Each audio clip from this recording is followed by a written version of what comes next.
It's football time in East Central Ohio. From AVC Sports and WYLE Cambridge, 107.9, 98.5, Nash Icon. Now it's time to head to the field for tonight's game. And welcome everybody to YRP TV here on YouTube and Facebook. Dave Davidson, Rich Hall from New Concord, John Glenn High School Field. Week number 10, final week of the regular season here, Rich. Tri-Valley Scotties coming in. Cam West squad rolling at 9-0. They have not been challenged a lot this season, but their Muskies are hoping they'll provide a challenge. They're 5-4 record, but they have been in a second half season swoon. A few of these losses have not been good losses for John Glenn. It's been a difficult stretch. Last week was a kind of epitomized that as well. They led 14-0. Looked like they were going to go up 3 scores at Philo and take control in the first half, and fizzled. Ended up a 14-7 halftime lead. Ended up 20 straight points by Philo to win that one and pull it out of the fire at home. So this John Glenn team here on senior night, they have a lot of pride to play for, even though they're out of the playoff picture. Yeah, they really do, Dave. And, you know, Coach Edwards talked about last week against Philo about 2 prideful programs, and I think that's what tonight is all about for the John Glenn Little Muskies. It's a pride game. It's week 10. We're going to see the senior walk after the game. I mean, this is going to be their last opportunity to play here at John Glenn High School. So, you know, there's a lot of emotions tonight, and, you know, they want to put that into play in terms of playing a good quality football game. You know, if you're John Glenn, when you look at statistics from last week, I mean, they had more yards and penalties than they had passing. So they definitely got to correct that and try to put together a good game plan against a very, very good Tri-Valley squad who was only tested, went up to Clinton Massey and came away with a 14-13 win, and that's the only true test that Tri-Valley's had this season. So we know that Tri-Valley is playoff bound. They're doing really, really well in terms of positioning themselves in the region. And if you're Tri-Valley, you simply want to continue that path tonight. But if you're John Glenn, you want to play with a lot of pride, a lot of emotion, a lot of excitement, and just give everything you have. There's no need to worry about playing for next week because there is no next week for the John Glenn Muskies. Not much pressure-wise for the home squad tonight. And, of course, when you talk about Tri-Valley, Rich, you had to talk about 6'2" senior quarterback Max Lyle. I mean, it really all runs through him. The key to me tonight for John Glenn in particular is a lot of what they did against Philo a week ago. Their offense really performed well. Nice time-consuming ball-control drives. They're going to need to keep Tri-Valley's offense off the field as much as they possibly can tonight. Yeah, they really are, Dave. I tell you, Max Lyle, and watching him just physically and how smooth he is and how much poise he has, he's probably one of the best quarterbacks we've seen in a while, not only just at Tri-Valley but in the area in general. And he just plays with a calm, with a lot of confidence, with a lot of poise, not to mention his stature. Just lends itself to being a really good quarterback. He's smooth, has good people around him. But if you're John Glenn, you've got to disrupt that the best you can. And then when you do have the ball on offense, whether you score or not, you're going to have to shrink this game and make it, you know, get first downs and try to maintain some possession. So for John Glenn to have a chance tonight, they have to win the possession time tonight. Absolutely. And then talking about, you know, the statistics of Max Lyle, I mean, nearly 60% completions. The real impressive stats, 27 touchdowns, just 3 interceptions for Max through 9 weeks of the season. Now, of course, some of those are against some inferior opponents within the league in the bottom half, you know, maybe 3 or 4 of those games. So you might think, the statistics are a little bit inflated.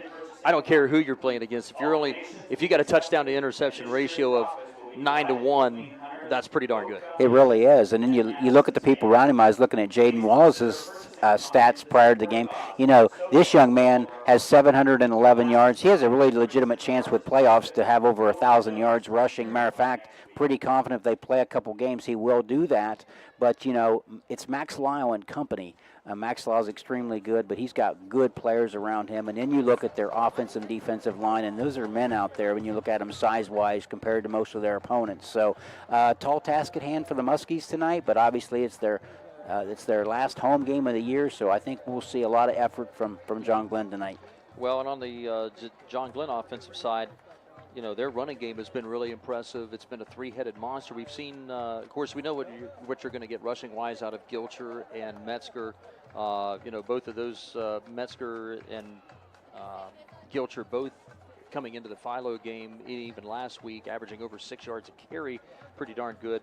But Owen Edwards, as a running quarterback here, is kind of improved as the season is going on too. I think they're going to need his legs tonight, as well as some of that dinking and dunking from sideline to sideline and stretching out that Tri-Valley D. Yeah, I think you're right, Dave. I think that he'll have to elude the pocket quite a bit tonight and probably get to the outside and get to the edge, either run it or throw that screen pass. I don't see John Glenn throwing it downfield, play after play after play, and being a big strike offense. That's not their personality.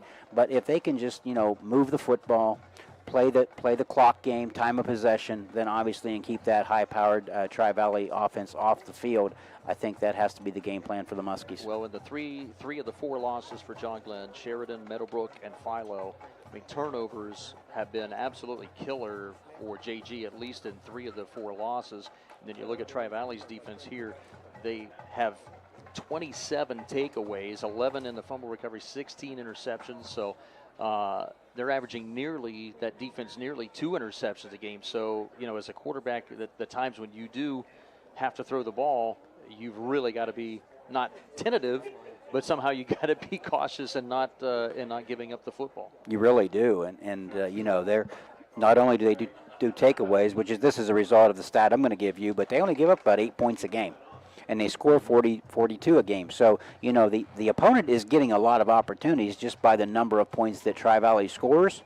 But then when the defense walks on the field, they just simply take it away and limit those opportunities. So, again, even if John Glenn's not scoring on every possession, they have to shrink the game and put some quality drives together and just hold on to the football. And, again, not have turnovers, not have the self-inflicted wounds. The penalties last week, 11 penalties for 117 yards. John Glenn's they've got to cure that the best they can and minimize their own mistakes. There are mistakes that happen during the nature of the game, but there's mistakes that you just shouldn't do and self-inflicted, and John Glenn can't have those tonight. That's been a problem of theirs here in their losses throughout the season. We want to thank our YRP TV sponsors for tonight's webcast. They are West 40 Auto Sales, WB Green Insurance, Doane Ford, People's Bank, Great Clips of Zanesville, Shivers Pharmacy, Custom Vehicles of Zanesville, Patrons Buckeye Mutual, Cedar Ridge Behavioral Health Solutions, Stoney's RV Sales and Service, Valentine Insurance, and Allen Hunter State Farm. Let's look at a couple of keys tonight here, Rich. First for the Tri-Valley Scotties. What do they want to do here tonight? They simply want to play their game and just keep doing what they've been doing all year long. Obviously, you want to come out of Week 10 healthy, which is everyone's goal, whether you're John Glenn or Tri-Valley. But I think we're going to see a lot of the Max Lyle show. They're going to run their offense. They're going to make John Glenn stop them. I don't think in Week 10 they're going to change a whole bunch. I think they have a really good identity with who they are in terms. I think they're going to attack John Glenn throwing the football like they have all year, and then Wallace is going to get his touches, and I just think they're going to really try to take a hard look at John Glenn, try to expose their weaknesses, and I think Tri-Valley will play the same. If you're John Glenn, I think if you can establish any type of run game, and they have the people to do it, if the offensive line can hold up and create holes and have the blocking schemes to, get Gilcher loose and company, and Metzger and company, and just move the football and hold on to the football. And they're going to have to score some points. Let's not be naive to think they're going to win 7-0. Right, but they cannot give Tri-Valley multiple opportunities offensively. Yeah, and looking at, the Tri-Valley offense, for the most part, just kind of looking down their statistics, what they've done so far, about 60-40 rushing the football. In play selection, Wallace, as you said, 711 yards, 11 touchdowns for, a team that that does throw it a decent amount too, pretty impressive. And then Wade comes in and spells him sometimes. He's got nearly 250 yards too for the season and very limited touches. He's averaging over 7 yards a carry himself there. So obviously they're putting up points, and 3 very capable receivers in LaMonica, Hindle, and Keaton Hahn. They've all really spread the wealth around there. Combining those guys with 24 to 27 touchdowns. Yeah, they really have. And Ashton Winter caught a touchdown pass last week or a couple weeks ago against Philo. And, so they've got multiple personnel. I think that's something we haven't talked about tonight either. In looking at both teams, Tri-Valley wins the depth advantage. I think they've got more personnel they can put out there on the field and keep the high level of play, maybe more so than John Glenn. But John Glenn kids are also very skilled, and they play both ways, and so they have a lot of, they've got a lot of tradition here. They're going to come out and play hard. They just have to play really, really well and play mistake-free football the best they can, and just keep the Tri-Valley offense off the field. So we know that Max Lyle is really the key to it all in Tri-Valley. Who do you see? Who's the key player that stands out to you for John Glenn in helping them get the victory tonight? Who's the most important player they've got? I think it's going to be the backfield of Ryder Rock, Lincoln Gilcher, and Metzger is going to have to carry the load. They're going to have to find a way, whether that be run the football or throw the screen pass and get the football out in space. But they're going to have to get creative offensively. I don't think they can just run it down Tri-Valley's throat. I think they're going to have to get the ball in space and get creative and just move the football. I think it's the backfield of John Glenn. And then I also say this. I think the offensive and defensive lines for John Glenn, they have to be solid all night long. They can't have lapses of mistakes or give up the big play. So I think it's the offense-defensive line. The running backs of John Glenn, and then, of course, Owen Edwards has to be solid and play really good mistake-free football.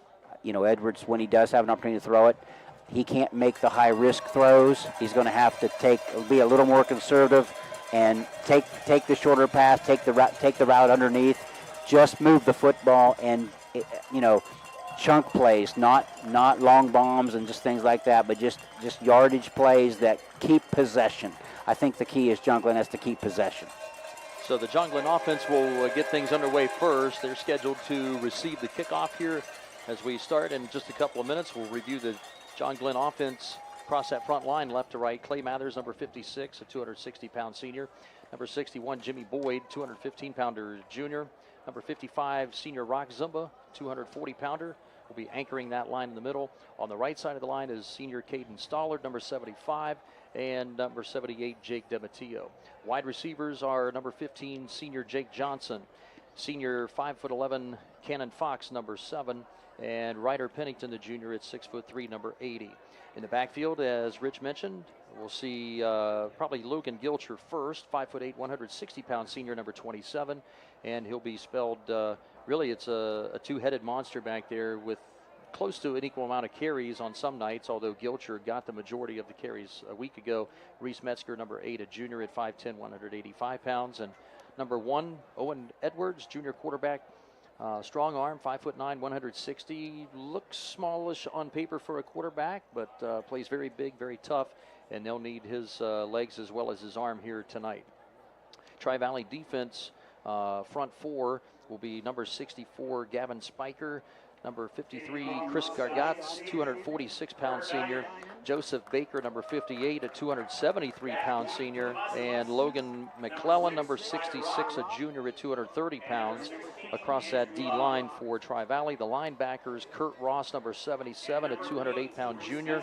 And on the outside will be number 6, Cam Carnes, another senior, along with Derek Frew, 6'2", 170-pounder. The corners for Tri-Valley, Kason Baker, a junior at 5'11", number 14, and 5'11" senior, Cade Hindle, number 3. Safeties, Carter Dynan, number 30, 5'11" senior, and the leading interceptor in that secondary for Tri-Valley, 8 of the 16 interceptions for Ryan LaMonica, junior at 6'3". Yeah, really. You're going to have to avoid throwing it to his side if you can. He's really a great defensive player. So, again, John Glenn just has to play as mistake-free football as they can. And here we go. Time now for the kickoff. Tri-Valley in their white jerseys, the black pants, gold helmets. And it'll be Dynan sending this one deep back, a yard deep into the end zone. That'll be a touchback. So out to the 20-yard line comes the John Glenn Little Muskie offense after that Valentine Insurance touchback kickoff.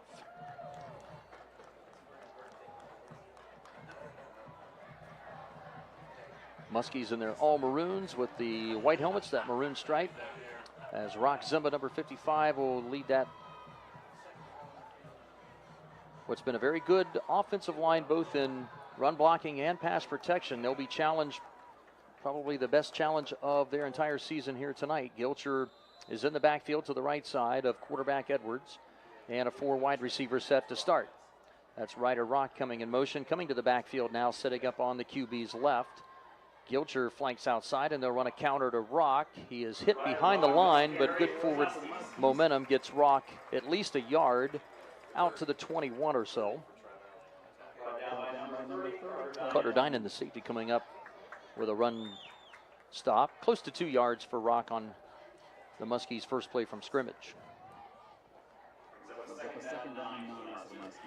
You know, Dave, John Glenn really is going to have to try to stay out of the third and long possessions tonight. Absolutely. You're right. 3rd and 3, 3rd and 4 are manageable. Beyond that, it's going to be a challenge. Edwards on the play fake, sends it out to Cannon Fox on the quick hitter onto the right sideline. That's a pickup of about 4. And again, here we go. This is that 3rd and about 3.5, around the 27-yard line after a 5-yard pass to Cannon Fox. Cade Hindle on the coverage for Tri-Valley, number 3. And I would imagine, too, along with this here, we're going to see the Muskies, although I think they would like to go some tempo sometimes, they're going to probably try to use all of this play clock that they possibly can most of the night. Rock again comes into the backfield with 2 back set. Tri-Valley nearly jumped. Got back in time. Gilcher with a first down run off the right tackle over the 35 near the 38. Fine run for Logan Gilcher as he picks up about 11 yards on that carry. First down of the game, and a WB Green Insurance first down, Muskies. Yeah, great job, Dave, by the offensive line there, creating a hole for Lincoln Gilcher and a big pickup, and that's exactly what we talked about. Run the play clock down, run the play, get positive yardage, and just keep chipping away at it. So the first movement of the chains for the home squad on senior night. Ball resting just short of the 39-yard line on the right hash. A minute gone in this opening quarter.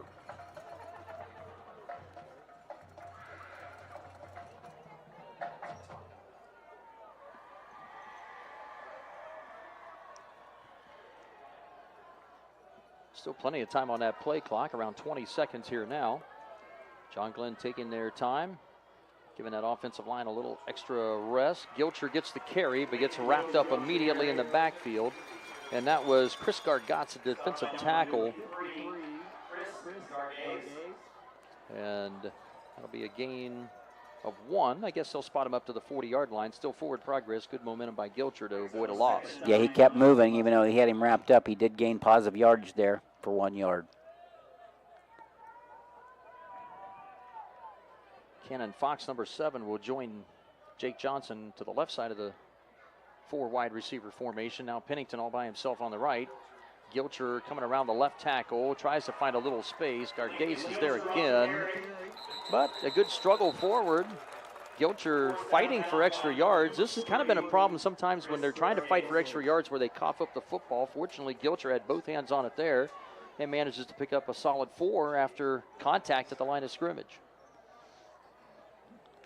Yeah, I like this. I mean, you know, we're looking at 3rd and 5, and that's a little longer than you'd like, but in a game like this, you know, if you can have those in 3rd down, you have a great chance to convert. 3rd and 5 coming up. They'll need to get to the JG 49 to continue the drive, perhaps. 4 wides again for number 1, Owen Edwards. And a delayed draw. This is Gilcher, plenty of room. First down, Muskies. Finally brought down in the secondary at the 40-yard line by number 6, Cam Carnes.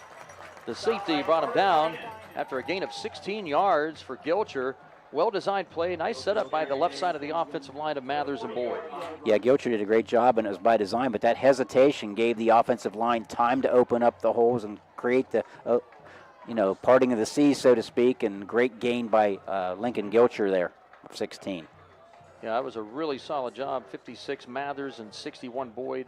Zimba 55 on that side. Really did a nice job of baiting some pass protection on that play. A WB Green first down for John Glenn. Edwards is met at the line of scrimmage. He was tied up by defensive end Logan McClellan, number 66, first. Made the first hit on him. No gain on the play. 2nd and 10 JG from the Tri-Valley 40 with under 8.5 to go in this opening quarter, opening drive. But again, you know, the clock's running. They're getting positive yards. Not so much there, but getting positive yards so far. They're running their offense, I think, the way it needs to run tonight to give them the best opportunity. Edwards will send Fox, number 7, and Johnson, number 15, to the right side, Pennington to the left. And Metzger on his first carry around that right tackle side of Jake DeMatteo picks up 4 to the 36-yard line. And McClellan and Baker, the couple of defensive linemen, were up there for the stop. Interesting play now here, Rich, at 3rd and 7. This is their longest third down so far. Yeah, I think, it'll be interesting what they do here, but they have ran the ball pretty well. And the decision you have to make is this 4-down territory? That's going to dictate this play call right here. Yeah, I think so. 4 wides for Edwards. Rock again comes back from the slot and comes into the backfield with 2 backs. Still 5 seconds on the play clock. I think they're going to call timeout here, and they will. So John Glenn's Matt Edwards wants to take a few moments to contemplate this very tricky 3rd down and a long 6 with 7:13 to play in the opening quarter, no score. Yeah, big play call here. Part of that discussion on the sideline and in the box is this 4-down territory? It's right on the fringe of whether it's 4 down or not in a game like this. I would say yes. But I think it goes back to what we talked about in pregame. They have to keep the hands football out of the hands of the Tri-Valley. And so I think they almost have to go for it on 4th and try to convert just to give themselves a chance to continue the possession. See what they call up here. Edwards, just the one quick hitter pass to Cannon Fox for 5 yards. It's his only pass attempt so far going toward the far sideline on this drive. And certainly, we talked about, the skill players for Tri-Valley. Certainly Owen Edwards has got, with Johnson and Pennington in particular, and Fox, 3 very capable receivers. You got Rock in the slot, not utilized a lot as a pass recipient, but certainly a lot of speed. They've got what they like in the skill positions there. Let's see what they call on 3rd and a long 6. Gilcher now goes to the right side of the QB. And Pennington has to come way back to the football as he circles around. Now starts back to the middle. He's going to get a few yards. Forward progress looks like a gain of 3. Still 3 yards short of the first down. That was really a super effort by Pennington because that play looked like it was going to get blown up quickly. Yeah, because with the pursuit, he was heading the wrong direction. Did a great job of turning the ball upfield, but it was more of a flare by necessity, but he did pick up positive yardage, so 4th and 4, so here we go. Play clock with 20 seconds right now, 6.5-minute mark of this first period. John Glenn is going to try for it on 4th down and about 4 yards to go. They need to get to the Tri-Valley 30. Edwards with 3 receivers to his right side, throws one out into the flat, and he was under some pressure by Logan McClellan, number 66, forced that throw a little early as he was looking for Gilcher out of the backfield. Yeah, Gilcher did not have time to finish the route and turn back to the football, and due to the pressure, Edwards had to throw it early, and just no chance to make the catch there for Gilcher. So the Tri-Valley offense now goes to work. The front line from left to right, Gavin Spiker, number 64, 78, Colt Clements, Joseph Baker, the center, number 58, sophomore Lane Taylor, number 75 at right guard, and Chris Gargates, senior right tackle with number 53. Wide receivers are Cade Hindle and Keaton Hahn, a couple of seniors to the near side of the field right, looking that way, coming back on a little curl route. The intended receiver, number 5, Keaton Hahn. Garber was in coverage for John Glenn, incomplete. Number 12, Ryan LaMonica Jr. on that far side, and we're also seeing right now Carter Dinan, the 4th receiver right now, actually a 5th receiver, joining Cam Carnes, number 6, on the right side of the formation. So they're going to empty the backfield and go 5 wide, it looks like, on this one. We have an official's timeout at the moment. Clock stop at 6:15 to go in this first quarter. John Glenn stalls on their opening drive after 3 first downs. This is going to be a penalty. And see, someone jump off? Okay. Yeah. So it was Kean Barton, I guess, that jumped offside. Number 70, didn't see that one immediately. Tanner Whiteman, number 64, senior at nose tackle, playing in his final game. And Jimmy Boyd, Siren Arrington in there right now at the other defensive end, number 25. Quick screen out to the right side. That is Dinan, escapes a tackle around the 44. And a WB Green first down for the Scotties. up into John Glenn territory at the 46-yard line. And a nice gain of around 16 yards or so for Carter Dinan after John Glenn really had that bottled up pretty well. They really did, but, Dinan did a great job of breaking tackles on the sideline and just, great positive yardage for the Scotties. Walker Ladd is in there as a extra linebacker defensive back, number 19. Gavin Garber, 14. Charlie Cameron, 52. And Dylan Fortney, number 44. And straight ahead carry, that is Jaden Wallace, number 2.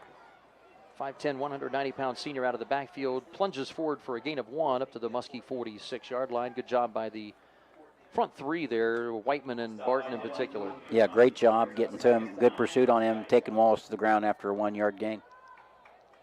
Defensive backfield for John Glenn. Cole Robinson, number 11, over on the far side right. Jake Johnson, 15. Andrew Glob, number 16, and Ryder Pennington in at safety tonight, number 80. That pass deep left side, intended for Keaton Hahn, is incomplete. Robinson in coverage. So a 3rd down and 9 now. These are the situations that John Glenn's defense certainly would like to put them in. Oh, absolutely. If you're, because they're, I would assume they're going to throw the football, so you know what's coming if you can just get a stop and get possession. Hindle, LaMonica, and Carnes are all trips receivers to the left side of the formation. Wallace remains in the backfield with Max Lyle. And Keaton Hahn by himself here to the near side right. 4 wides for Lyle, looking right, quick slant. That's caught by Keaton Hahn, and he's got a WB Green first down to the Muskie 35. Coverage was there, but a better offensive play as Walker Ladd makes the tackle. First down, Scotties. Yeah, it really was. It was a safe pass. He ran a great route and picked up the first down. Sorry about that, Dave. No problem. Not a problem. We've got, it's like a couple of extra linemen. They're going to go 7 down linemen on this, and just 2 wide receivers. A power running formation as they give it to Wallace. Barton and Johnson make the tackle, but they are trailing behind that freight train, Jaden Wallace, as he picks up 9 yards, just short of the Muskie 25.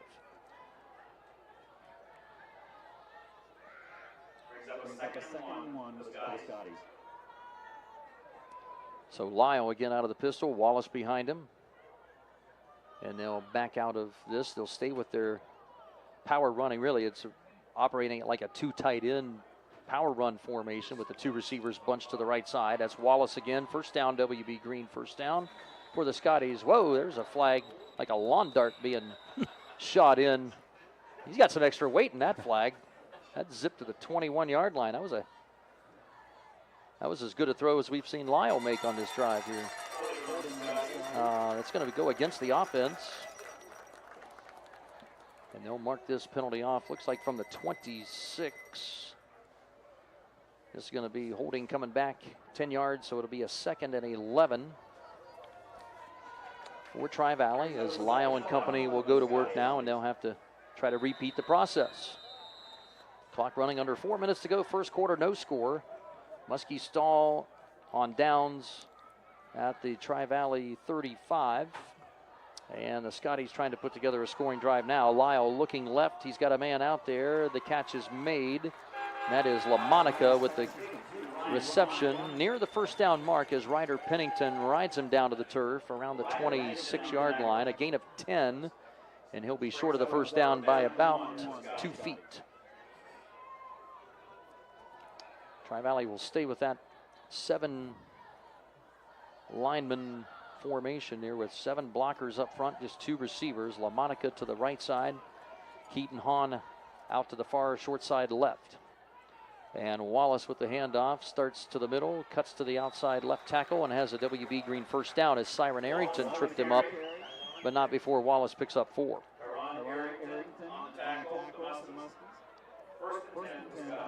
Tri-Valley's doing a great job of being very, methodical, running their offense very efficiently.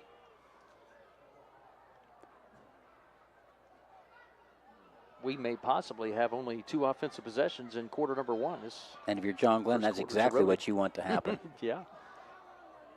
The lesser amount of possessions the better for JG, I would imagine, tonight.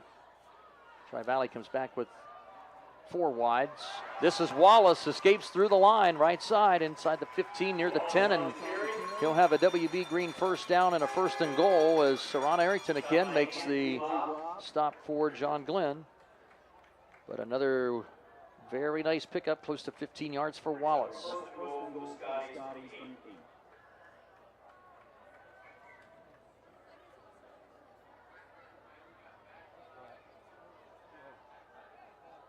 And Wallace remains in the game, comes up now to the left side of quarterback Max Lyle. And we've got a couple of more penalty flags. Someone on the offense flinched again. So bring it back to the 13-yard line, it looks like. A 1st and goal from there.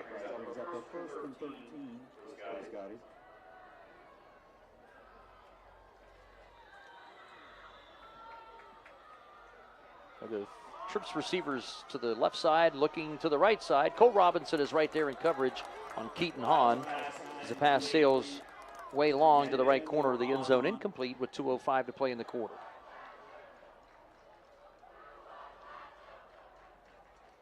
It's right in that perfect area here, Rich, where you got this nice little corner. You can look through the coach's window, or you can look through our window. It's your choice. Yeah, when I'm trying to stat this, I'm just trying to pick an angle here and watch the play. So now we've got LaMonica, Pendle, and Carnes to the wide right side. The 3 receivers lined up in a row with Hahn out to the left side. Lyle is going to look again back to head coach Cam West with 10 seconds on the play clock. Still plenty of time. They'll snap it. They give it to Wallace. Wallace trying to get off the left side. Nice job. Kean Barton with good penetration in there on the defensive line. Garber. Was that Dylan? Yeah, that's Garber with the stop. A couple yards, maybe 3 yards, we'll call it, for Wallace. And now a 3rd and goal here from the 10. Big call here for Tri-Valley. It really is. I think that Max Lyle, they're going to keep the ball in his hands and let him make a decision. We'll see. You got lots of room with the ball over on the left hash, lots of room to the right side. And Lyle has mostly so far been favoring that single receiver, Hahn, out by himself. Let's see what they do here on 3rd and goal. Looking right, Lyle with good protection, throws over the middle. That's caught. That's a touchdown for Tri-Valley. Kate Hendel with the reception, a 10-yard touchdown. And the Scotties draw first blood with 1:23 to go in the quarter, 6-0.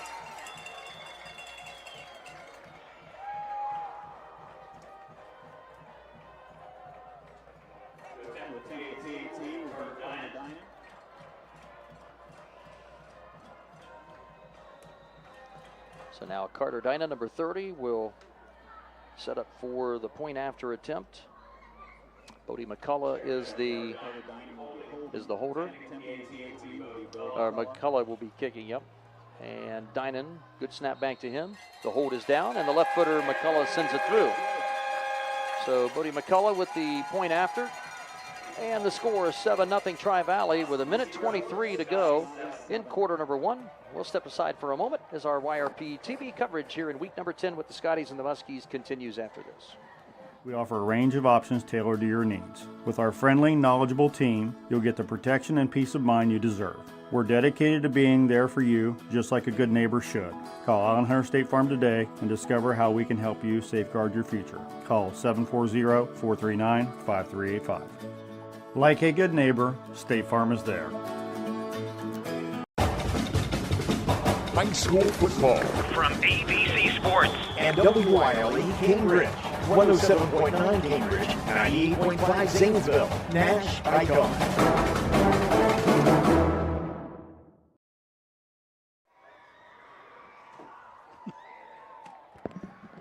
Back on YRP TV, Dave Davidson and Dr. Rich Hall. 7-0 Tri-Valley, 1:23 to go.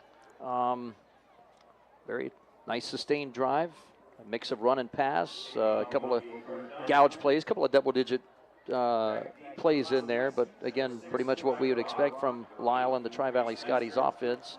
John Glenn had a little bit of success. Right now, important they just keep this at bay here and put something together now and not let this one get too far out of hand. This Valentine Insurance kickoff taken this time at the 9 by Reese Metzger, coming up the center of the field past the 25, and there's another lawn dart thrown from about 25 yards away, and this is probably going to go backward against the maroon and white as Metzger gets to the 26. I would think there's some extra weights in those flags tonight that are coming across the field. They're throwing them a long way, and Somebody better check the must be the fall thin air because they're floating a long way tonight. But penalty against John Glenn there, I believe, on probably a hold. But if you're John Glenn, you did limit the Tri-Valley, even though they scored, you did limit them to one possession here, and John Glenn's got to put something together and try to match that touchdown. Illegal block in the back, the call against John Glenn. And let's see, they're going to move this back inside the 15 for JG, now on possession number 2, trailing 7-0 here on senior night in New Concord.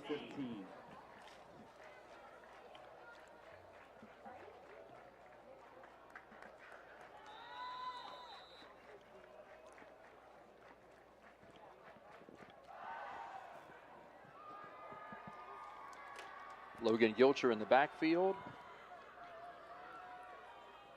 3 wides for John Glenn. Rock comes in motion on that jet sweep to the right side. Gets his carry around the right end. A few yards before he's rode out of bounds. Around the 17 or 18. Well, they're going to move him back, I guess, Rich. Only a gain of 1. So about the 16-yard line where Rock was first out of bounds. Logan Gilcher remains in the backfield. And Edwards on a delayed draw, a little counter for Gilcher.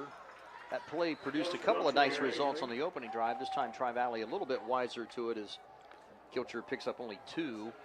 And now a 3rd down and 7 at the 18 here for JG. Yeah, you're right, Dave. In the first quarter there, those 2 counter plays accounted for 27 yards, a gain of 11 and a gain of 16 for Gilcher. So they are having some success with the counter.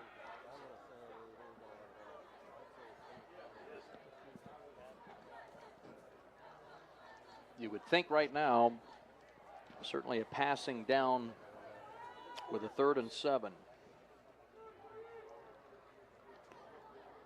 Don't think they're going to snap it. Nope, we'll come to the end of the first quarter before the play clock runs out. So quarter number 1 is in the books. Tri-Valley 7, John Glenn nothing here on senior night in New Concord. And the Muskies will face a very important 3rd and 7 when we resume on YRP TV in just a moment. Today is the day you make changes, the day you have looked forward to, the day you take a step to see the you before addiction. And it all starts right here at The Residence, an in-bed facility that designs your recovery to your needs, 24 hours a day, 7 days a week. I'm Crystal Reynolds for Cedar Ridge Behavioral Health Solutions. Our approach is personal, and it is as individual as your needs. We are here for you. Call 855-692-7247. Custom Vehicles of Zanesville is the local spot for all car, truck, marine, and RV accessories. From remote starts, heated seats, stereo equipment, lift kits, WeatherTech products, tonneau covers, toolboxes, strobe lights, Rhino lightings, Z-Bart rust proofing, and undercoating. If it can be found online, they can get it. Stop by their showroom today and see how they can use their expertise to enhance your vehicle. Your local real truck preferred dealer, Custom Vehicles of Zanesville, 3619 Old Falls Road, CustomVehiclesZAN.com.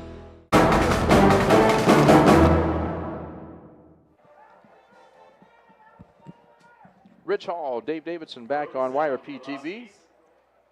And thanks a lot to our YRP TV video crew, Dylan Gambita, Sam Grubbs, and Mike Mitchell. Once again, nice job, guys, so far. Quarter number 1 in the books. 3rd down and 7 now, an important one. Throwing over the middle, Rock's open, got it. First down, John Glenn at the Tri-Valley 35. And a WB Green Insurance move of the chain, 17 yards.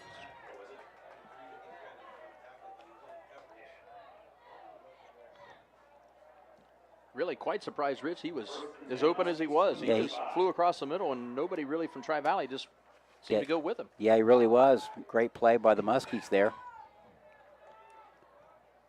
1st down and 10. Gilcher with the handoff.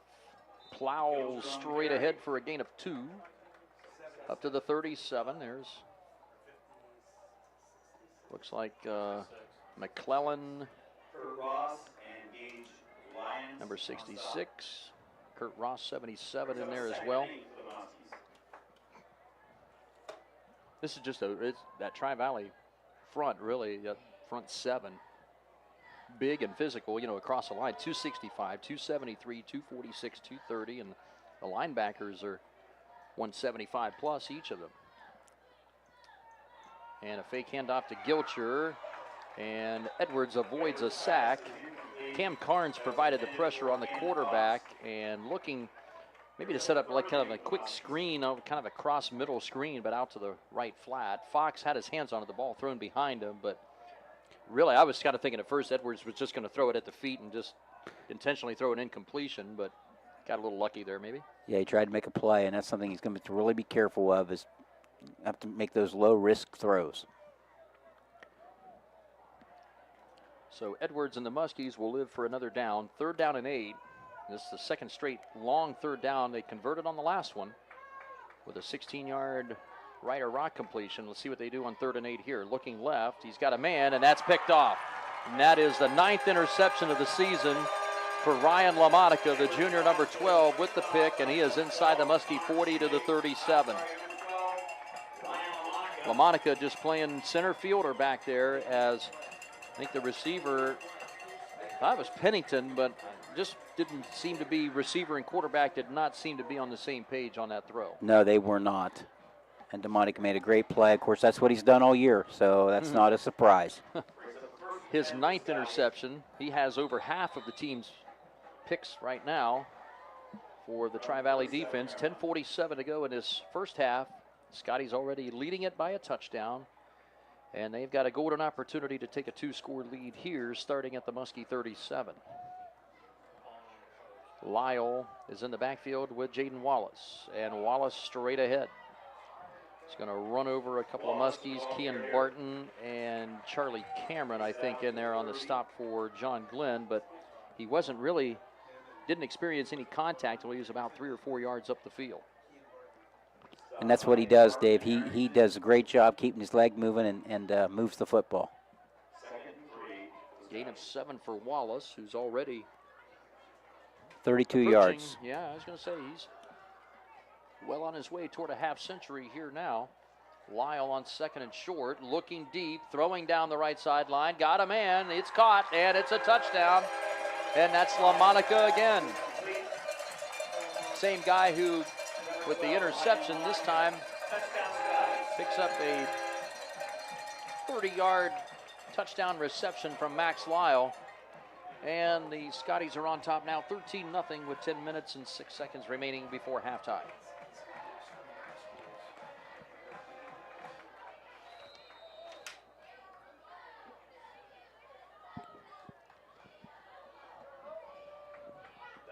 Tri-Valley point after team back out on the field again. The snapper is Cade Hendel, and Carter Dinan, the holder, for the left-footed Bodie McCullough, and it's up and good. So just like that, 2 plays, and the Scotties take advantage of the great field position after the turnover created by their defense, and it's 14-0 Tri-Valley. 10:06 to play. We'll step aside for a moment here on YRP TV, and we'll continue our second quarter coverage in a moment. Introducing the 2021 Ford F-150 Super Cab XL 4x4, now available at Doane Ford. With very low miles, this truck is ready to tackle any job with its 2.7-liter V6 EcoBoost engine and tow technology package. Enjoy a stylish look with the chrome appearance package and stay safe on the road with Ford Copilot 360 2.0 and auto high beam headlamps. Price to sell, it's an unbeatable deal. Don't miss out. Call Doane Ford 740-782-1965 or visit DoaneFord.com today.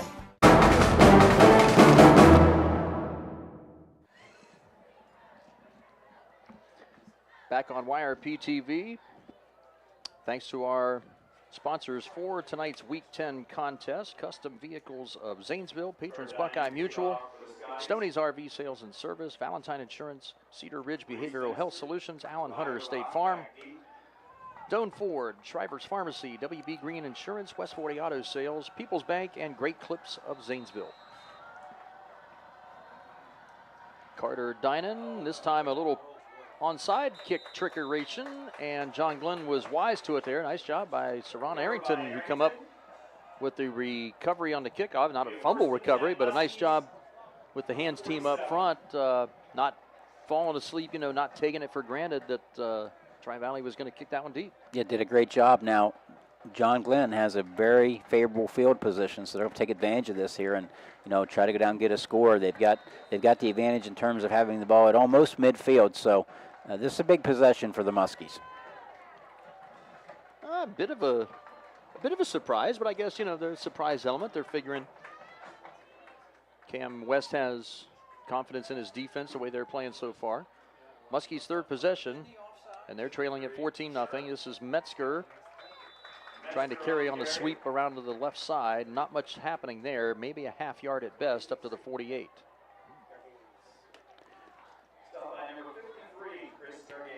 Sometimes, Dave, I think that the Tri-Valley there on the onside kick is just to work on that in live competition for down the road, possibly. Yeah, and you're sometimes right. You can't simulate the same type of conditions in practice, so they just do it in a game just to see how it's going to go. With the 14-0 lead, they had confidence. If it doesn't turn out, we'll put our defense back out there.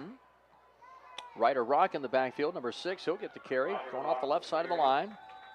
Pretty nice pickup, close to 4 yards for Rock at the 48 of Tri-Valley. That'll set up a makeable 3rd down and 5. Certainly a little better than the 3rd and 8s and 3rd and 9s they've had here the last few times. Yeah, 3rd and 5 gives you some options. 3rd and 7, 3rd and 9, your options are very limited. Well, we'll see if they're going to go with run or pass here. Edwards has a couple of running backs on either side of him, and Rock, no, it was Metzger, not Rock. Metzger jumps early, and he knew it. He actually, I think if he would have, if he might have just continued his motion and maybe just went out in the formation of motion, he might have been able to get away with that one. The referees did not throw the flag immediately until Metzger really dropped his helmet. He knew he'd messed up there, so now a 3rd and 10.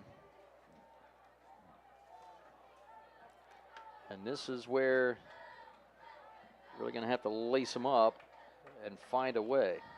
That's where we talked about in pregame about limiting penalties, and that's John Glenn's been penalized 5 times for 30 yards, not what they want to do tonight. No.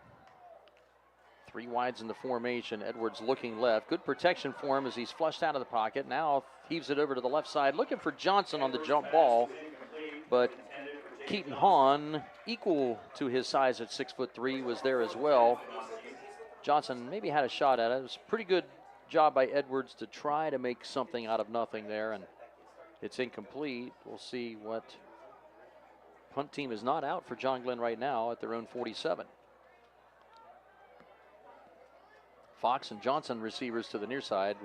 Edwards is going to drop back with a pooch punt, and it'll bounce at the 25-yard line. Nice punt here by Edwards. That'll pin him down inside the 10-yard line, it looks like, for Tri-Valley. So a punt of about 43 yards, no return. That's about as good as you could ask for as far as turning field position. Yeah, it really was. And so, put the defense back out on the field and see how they do. But, that penalty really hurt John Glenn right there because it really took away their option when they were penalized for 5 yards. Now, there's a huge difference in high school football, 3rd and 5 versus 3rd and 10, and just change the entire play call for the Muskies there. Any of these penalties on offense, so often they're drive killers.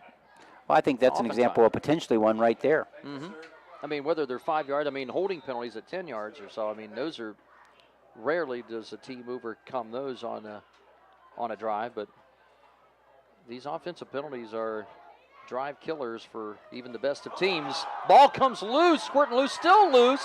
That's pooped up by Pennington at the 25. Pennington will score. That's a defensive touchdown for John Glenn as Ryder Pennington was the man on the spot, the safety in place of Chris Wise tonight. Pennington with a 25-yard fumble return touchdown. That was the injection of enthusiasm the maroon and white needed here in this second quarter with 8:03 to go. 14-6 now as John Glenn find themselves back in the game as Will Nikolazakis, another left-footed place kicker, will come out and try to cut this deficit to 7.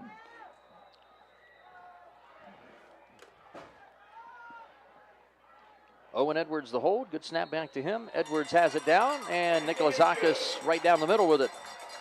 So an interesting change of circumstances as Wallace had another nice run going there, but coughs up the football in the middle. So each team now with a turnover in the game, and it's led to 7 points each way. Great awareness by Ryder Pennington there to pick it up and return it for a touchdown. And that can change the momentum of a game, especially in a game like this. If John Glenn now can, play defense and get another possession.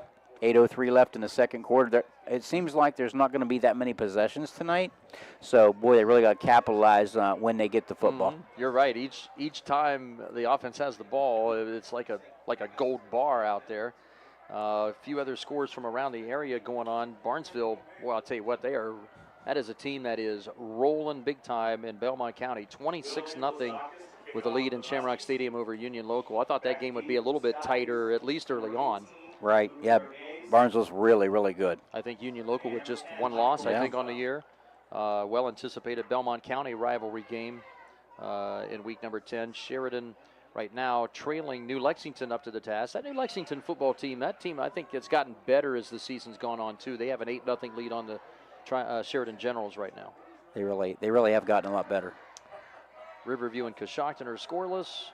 St. Clairsville a 16-0 lead at McFarland Stadium in Cambridge, and Maysville with an early 3-0 lead on Crooksville. That's in the late first quarter. Valentine Insurance kickoff here by Nicholas Zakis and John Glenn, and return for Carter Dynan. He breaks loose, and he is across the 50-yard line to the Muskie 47. And another big return, close to 40 yards for Carter Dynan. Yeah, that really creates, a disadvantage for the Muskies defense. There's, playing on the short field, which, they're across midfield, so that really puts a lot of pressure on the defense of John Glenn. But they just got to buckle down and try to get the football back without giving up any points here. A few other MVL scores. Philo up on Morgan 7-0 in the late first quarter there, and West Muskingum up 15-7 on Meadowbrook down in Byesville. And the Tuscarawas County rivalry, New Philadelphia 13-0 over Dover. A little bit of a surprise to me. I thought Dover probably on paper is probably favored in that game, but right now New Philly at home is playing well. And we're going to have a timeout on the defensive side here for John Glenn. Ball at the 47-yard line, just under 8 minutes to go in this one. 14-7 Scotties. A Max Lyle 30-yard touchdown pass to Ryan LaMonica. Yeah. And then a 10-yard Hindle touchdown pass to make it 7-0, and then the 30-yard to DeMonica to make it 14. And then, of course, the fumble recovery for a touchdown for Pennington, 14-7 here in the second quarter. So Lyle's already tacked on 2 more TDs to his already impressive total for the season so far. 29 touchdown passes in all right now so far, and still 2.5 quarters to go for him. Right, and he makes big completions. I mean, he has one tonight for 45 and one for 30, so they definitely throw the ball down the field. So the Scotties resume here on their 4th offensive possession. All 3 of their drives have led to 7 points. The last one led to 7 for John Glenn. Yeah, that's exactly right. Lyle out of the pistol, looking deep, and now coming back to it is Keaton Hahn. He makes the catch around the 33, and we'll have a WB Green first down at the John Glenn 27-yard line. Garber on the tackle for John Glenn. And that's really set up because of the great pass protection for Lyle right there, with not a lot of pressure on him. That pass play took a long time to develop. Exactly. So 7:35 and counting. Tri-Valley up a touchdown and on the move for more. Here's Wallace around the right tackle. Johnson misses a tackle at the 17 and going in all the way. Yep, that's a touchdown. Wallace will score it, going all the way to the right corner of the end zone. 27-yard touchdown run for Jaden Wallace, and again, just like that, a big pass play, a big run play, and Tri-Valley makes it look easy on the offensive side, now leading at 20-7.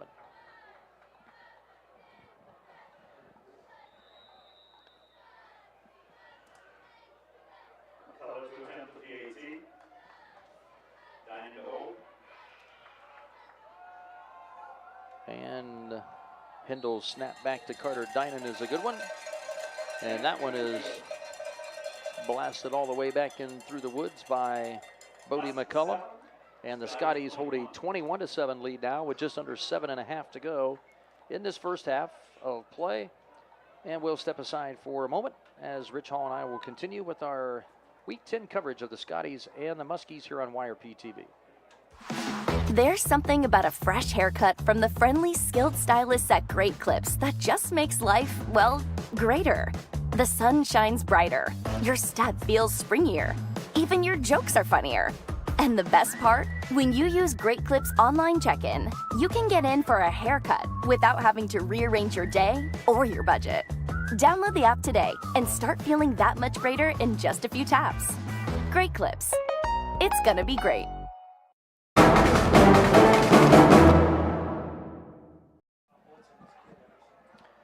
Thanks again to our YRP TV crew, Dylan Gambita, our technical director, Sam Grubbs and Mike Mitchell. Down in the truck. 21-7 now, Tri-Valley on top, 7:24 to go before halftime. Our post-game report tonight, we'll have our Lock 9 Pizza John Glenn player of the game and our great clips of Zanesville play of the game from the Muskies, as well as our Guernsey Muskame Electric linemen from both sides. This is a second touchback on this Valentine Insurance kickoff by Bodie McCullum. So the Muskies now really more important than ever here that they have an answer of some kind on this drive here. Boy, Tri-Valley's offense pretty methodical on drive number 1, but really the last 2 possessions on offense, barring the fumble by Wallace that led to the Muskie defensive touchdown, they've made it look very easy. Yeah, they're scoring a lot quicker, so if you're John Glenn, you obviously want points, but you want to take some time to get some points and try to, get to halftime, cut into this lead, but not give Tri-Valley a bunch of possessions right before halftime. Play clock running down to 2, and Edwards will take the snap. A quick hitter out to Ryder Rock in that left flat. Had to zigzag his way. He's going to get a yard up to the 21-yard line, and that is it, as that very fast Scotty defense was there. Looks like LaMonica was in on the stop along with a couple of others.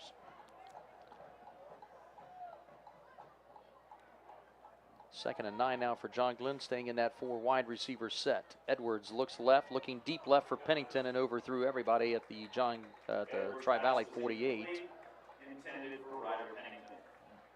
That was Cade Hindle, number 3 in coverage, and had some safety help by LaMonica.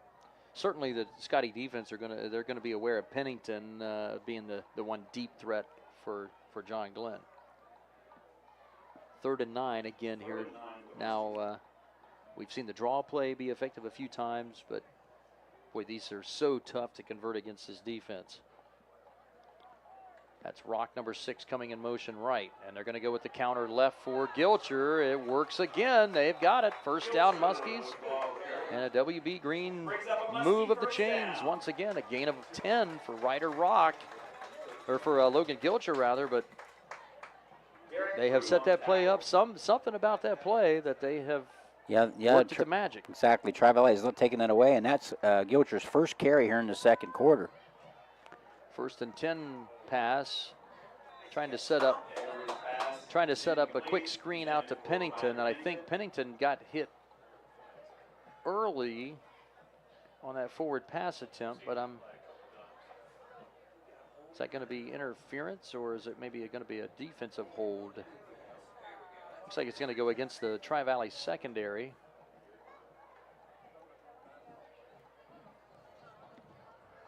And yeah, defensive holding is the call. Defensive holding on the Scotties. So I have to assume probably when Pennington was trying to backpedal a little bit, someone tried to grab Pennington's jersey and not let him get back there. That a couple of Scotties were right in the backfield with him, about 2 or 3 yards deep. That'll be a 10-yard penalty. And they'll reset now as the Muskies start at the 41-yard line after a WB Green Insurance first down on the penalty. Edwards, the quarterback keeper, left side, gets a couple. up to the 44-yard line, and that'll be 77, Kurt Ross, the linebacker, with the tackle. Approaching the halfway mark here, Rich Hall, of this second quarter, 21-7 Tri-Valley. John Glenn just needs to keep churning yardage and churning time. Sure, if you're John Glenn, if you can just go down, even if it takes the rest of the quarter and go down and score, that would be wonderful. You obviously like to be tied or ahead, but if you go in, 21-14, you'd feel a lot better about the situation. Certainly. 2nd and 7 now from their own 44. Edwards with the clap, gives it off to Reese Metzger. Metzger gets hit at the 45 or so and carries a pile of black and gold with him, about an extra 3 or 4 yards. Nice leverage and head and shoulders square to the field. They pick up a nice 5-yard gain, setting up a short 3rd and 2.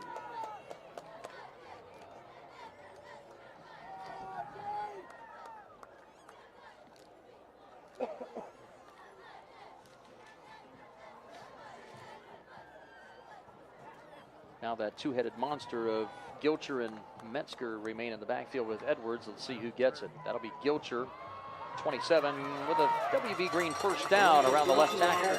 Finally bounced out of bounds inside the Scotty 45-yard line. And a nice pickup for Gilcher. Give him 8 yards on the carry. Stop by Cade Hindo. Gilcher tonight over 50 yards rushing, so he's really been a big part of the offensive success of John Glenn. I just think they have to keep going to that until it's taken away. Another WB Green first down for the Muskies. They have put together their opening drive was a nice solid drive, stalling out around the 35 of Tri-Valley, picking up 3 first downs on that drive. They're trying to move it here. John Glenn's lone touchdown so far off the 25-yard fumble recovery touchdown for Ryder Pennington. Gilcher straight up through the center of the line, gets a couple to the 42-yard line. 75, Lane Taylor, one of the defensive linemen. 75 was up there.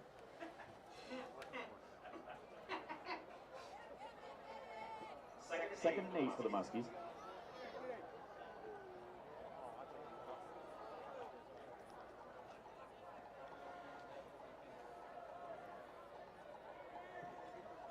Let's see what Edwards and the Muskie crew dial up on 2nd down and 8. 2 running backs, and Gilcher gets the handoff, spins out of a tackle. Boy, that's a great job. Gilcher just keeps the legs churning and fights for a 2-yard gain, which looked like he was going to be thrown down like a sack of potatoes about 3 or 4 yards deep in the backfield, but that was a nice effort. Yeah, that would have been a huge loss for the Muskies, but Gilcher kept his legs moving and turned that into positive yardage. Great play by him. That was all effort on his part. It was. Nice play by the 5'8", 160-pound senior, number 27, Gilcher, playing on his final football game of his career, along with quite a few other seniors. Senior-laden lineups on both of these sides, especially on the Tri-Valley side. 3rd and 7. And Gilcher again around the left end. He's got some space. May have another WB Green first down. He does. To the 33-yard line. 8 yards for Logan Gilcher.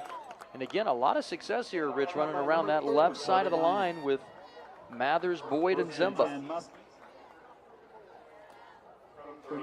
Yeah, 30 yards rushing here in the second quarter, and he didn't touch it in the second quarter. About 6 minutes left. So, Lincoln Gilcher is really putting on a show here on that, and give credit to the offensive line, doing a great job of creating space for him to pick up positive yardage. Absolutely. Every carry thus far here in the second quarter. Yeah, he's put together really some nice chunk runs. I mean, he's pretty much staying right around that 6 yards a carry plus average for the season. Metzger on the handoff gets hit behind the line, but plunges forward to pick up a yard or so. Again, keeping that from a negative play once again. So Gilcher and Metzger both here, Rich, they've been hit in the backfield a good bit, but they've done a really nice job of staying out of really major negative plays. Yeah, they've done a great job of, turning some very difficult situations into a positive, and both on individual effort and again by the offensive line, just really competing up front, giving them a chance to gain positive yardage. Edwards has Metzger on his right side, and he'll get the handoff. Metzger finds some space, running hard, Zigzags right, comes back to the center. And a good 5-yard pickup for Reese Metzger. He'll be 3 yards short of the first down. 14, Casey Baker. Brings up a 3rd and 5 for the Muskies. Baker, number 58, with the tackle for Tri-Valley. 3rd down and 4 now. And if nothing else, a nice job by by John Glenn here of utilizing this second quarter clock and clock management so far. Still just 1 timeout left. Yeah, done a great job. Hopefully, in some way for John Glenn, they come away with some points, either a field goal, which, Nikolakis has a great leg to accomplish that, or hopefully a touchdown.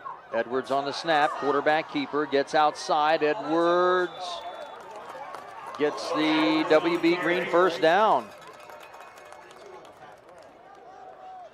And looked like maybe we had some serious extracurricular activity going on over on the far John Glenn sideline. There was a couple of Scotties and a Muskie that almost ran to the baseball field down over the hill.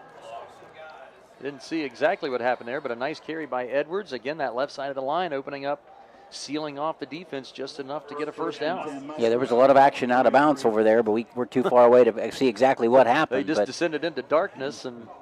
But resolve the play, first down Muskies, so here we go.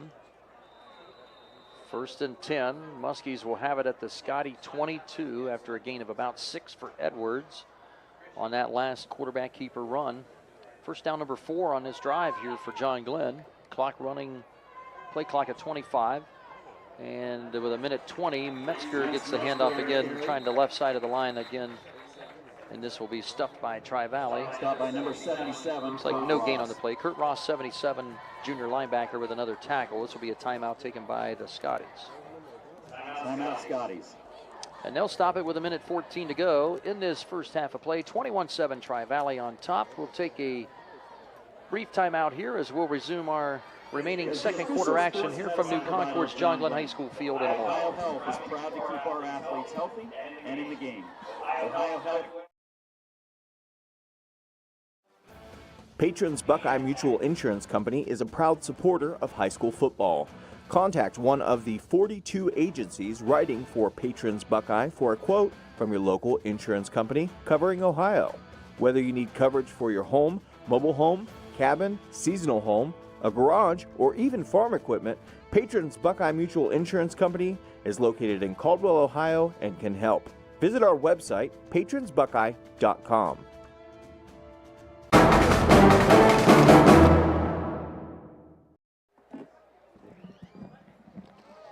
Dr. Rich Hall and Dave Davidson in the booth. Our YRP TV crew of Dylan Gambita, Sam Grubbs, and Mike Mitchell on the scene here in New Concord. Senior night, final game of the season for John Glenn. 5-4 record coming in. Tri-Valley undefeated at 9-0. Muskies trying to pull off a big upset. Here's Edwards throwing to the far sideline over the head of Pennington, and now a couple of penalty flags come soaring in behind the play, behind the John Glenn line.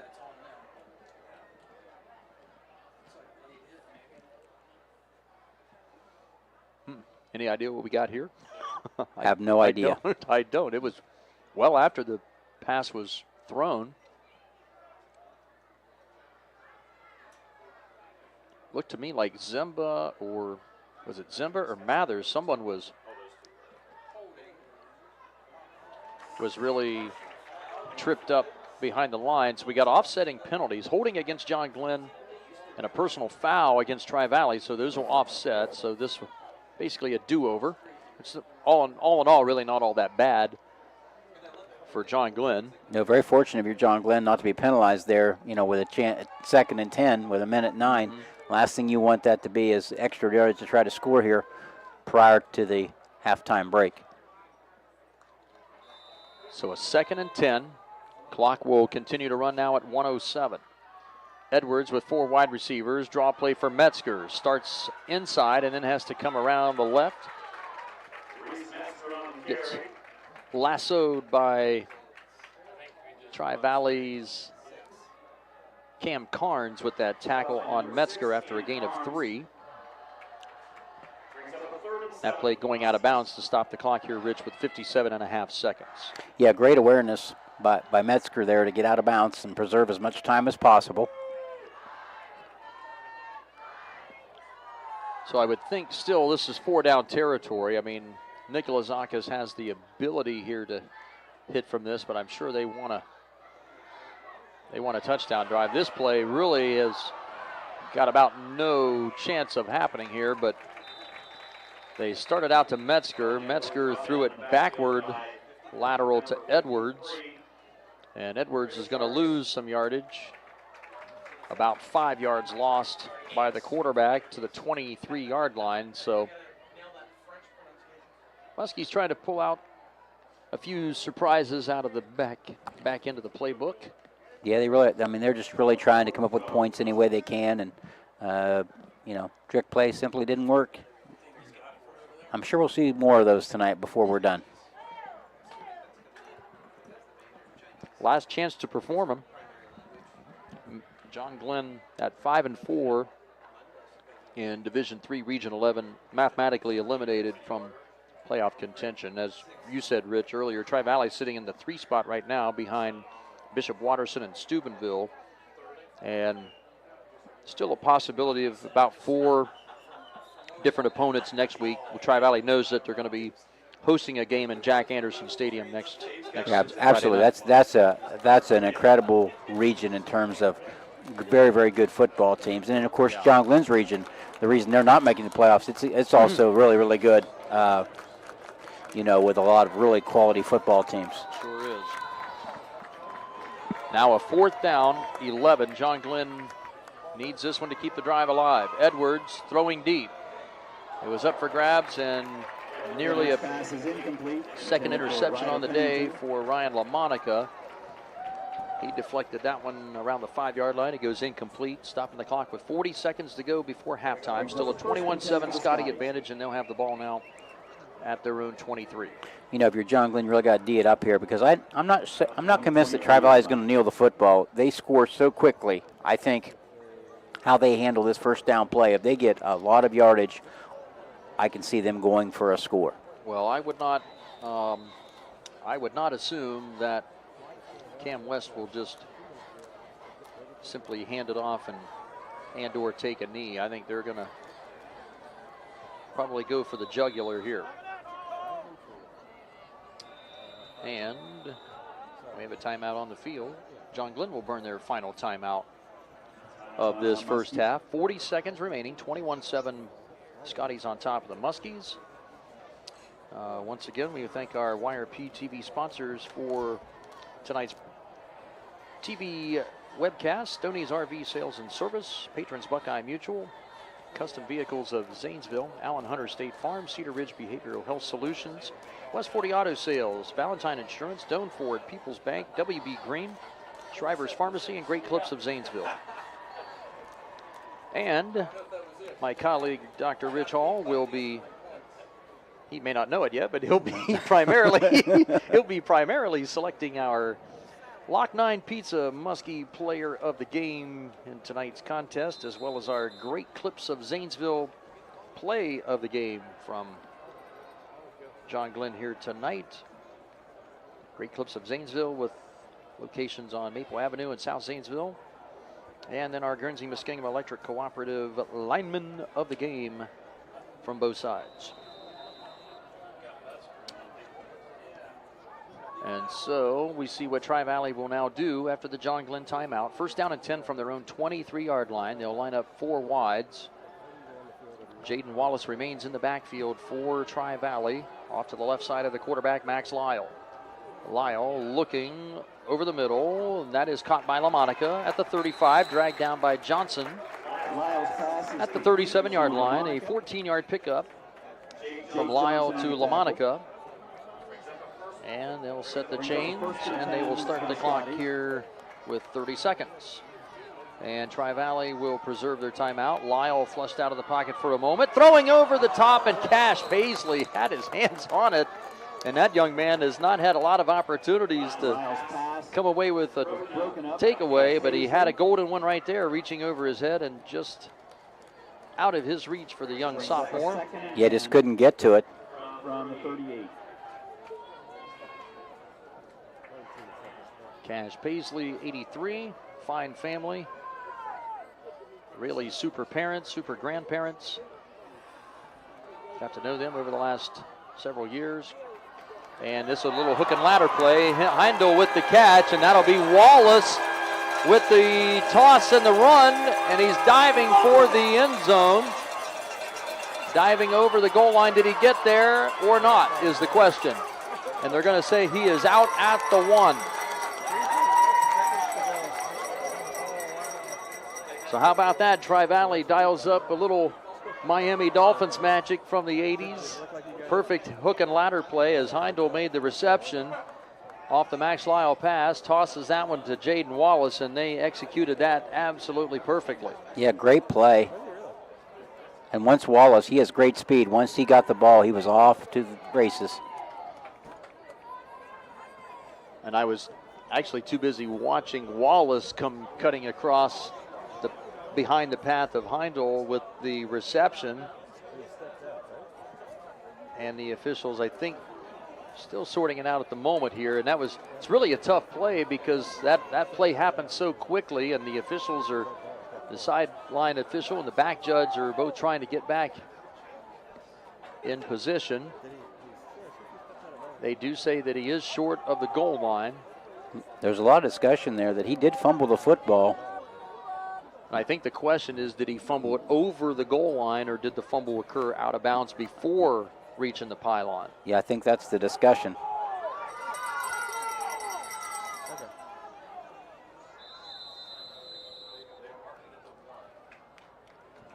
So, I mean, it appears they've made their decision that the fumble, that it did not occur over the goal line at the pylon. So Tri-Valley right now with the ball resting just inside the 1 yard line. 3.6 seconds left. Basically the final play of the half here, you would think. And I think Tri-Valley still with one timeout left. They may have. They called one right there. But I think they have one left in addition to this. But I think we're probably looking at one play. They're going to put the ball in Max Lyle's hands, and he's going to, he's got a lot of options. He's got Wallace. He's got Hindle. He can run it himself because of his size. We may see Lyle just line up and take it. He has that ability. Yep. Interesting play here to close out this first half. Will Tri-Valley make it a 3-score game, or will John Glenn's defense here buck up after giving up the trick play, big play of close to 60 yards? This is a big play for John Glenn. Really, if they could get a stop, it would be great for them going into halftime. And if you're Tri-Valley, they have the ball coming out second half, so this is a big play for them to put points on the board. Lyle will have Jaden Wallace in the backfield with him. Lyle will come up under center. They'll bunch those offensive linemen up tight.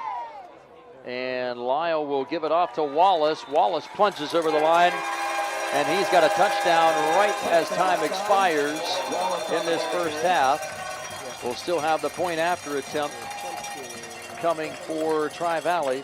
27-7 now with the Scotties on top. Got to hand it to Cam West and that coaching staff for Tri-Valley dialing up really the perfect play at the end of this half, and that's why a big reason why they are 9-0 on the season. Exactly, and they're just so skilled, so smooth on the way they call their plays, the way they execute. That's exactly right. That's why they're 9-0. They're a very, very good football team. Carter Dynan with the hold, and another perfect kick for Bodie McCullough as he punches it through and gives the visiting Scotties a 28-7 halftime advantage over John Glenn here in half number 1. So coming up, we'll step aside here just a little bit. Rich Hall will add up some statistics here a little bit later in our halftime report here on YRP TV. Our thanks again to our technical director, Dylan Gambita, along with Sam Grubbs and Mike Mitchell. And again, our YRP TV sponsors for tonight's game: Great Clips of Zanesville, People's Bank, WB Green, West 40 Auto Sales, Shriver's Pharmacy, Doan Ford, Valentine Insurance, Stoney's RV Sales and Service, Custom Vehicles of Zanesville, Cedar Ridge Behavioral Health Solutions, Patrons Buckeye Mutual, and Allen Hunter State Farm. Dave Davidson and Rich Hall will be back with you here in just a little while on YRP TV. In the meantime, halftime show here from both of the bands coming up. and a 28-7 advantage for the Scotties here at halftime. At People's Bank, we're more than just a bank. As a community bank, we are committed to where we work and live, giving back to the organizations you care about through sponsorships, donations, and volunteer hours. When you bank with People's, you're not just a client, you're part of a community of neighbors helping neighbors. People's Bank, working together, building success. Member FDIC. Visit us at pebo.com. Shriver's Pharmacy is a proud supporter of Ohio high school sports, wishing all area athletes, coaches, and parents a healthy and successful season. When you play, play with heart. Local and independent since 1979. Shriver's Pharmacy, because we care.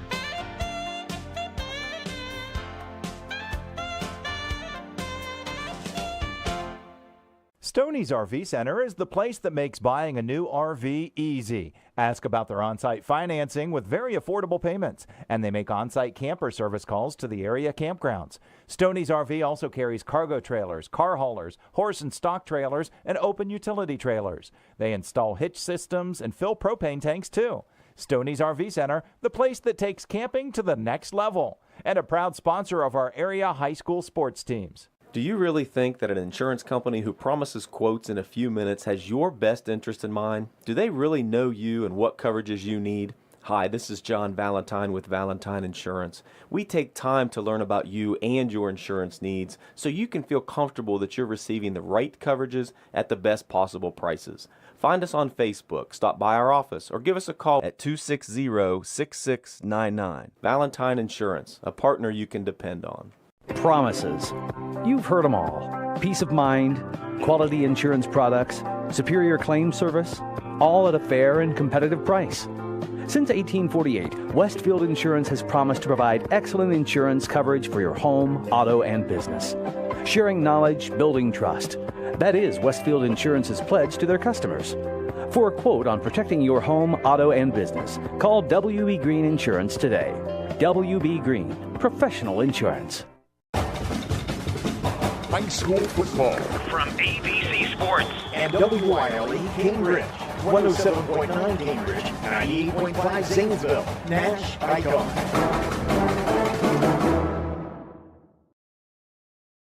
Welcome to the AVC Sports Halftime Show. I'm Dave Hilliard along with Brett Klein. Brett, week 10, we've made it to the end of the regular season. Yeah, we're at the very end of this regular season, which is crazy to think about. Not only do we have games to wrap up for this week, but we have playoffs to look forward to. We got We're playoffs to talk about. Absolutely. Definitely. Well, 5 games on the family of AVC stations tonight, starting off with the Noble County Super Bowl. Noble County Super Bowl on KC 105 and WirePTV, available on yourradioplace.com. Dave, the 61st meeting between these two teams, and we looked at the record between these two teams, 31, 28, and 1.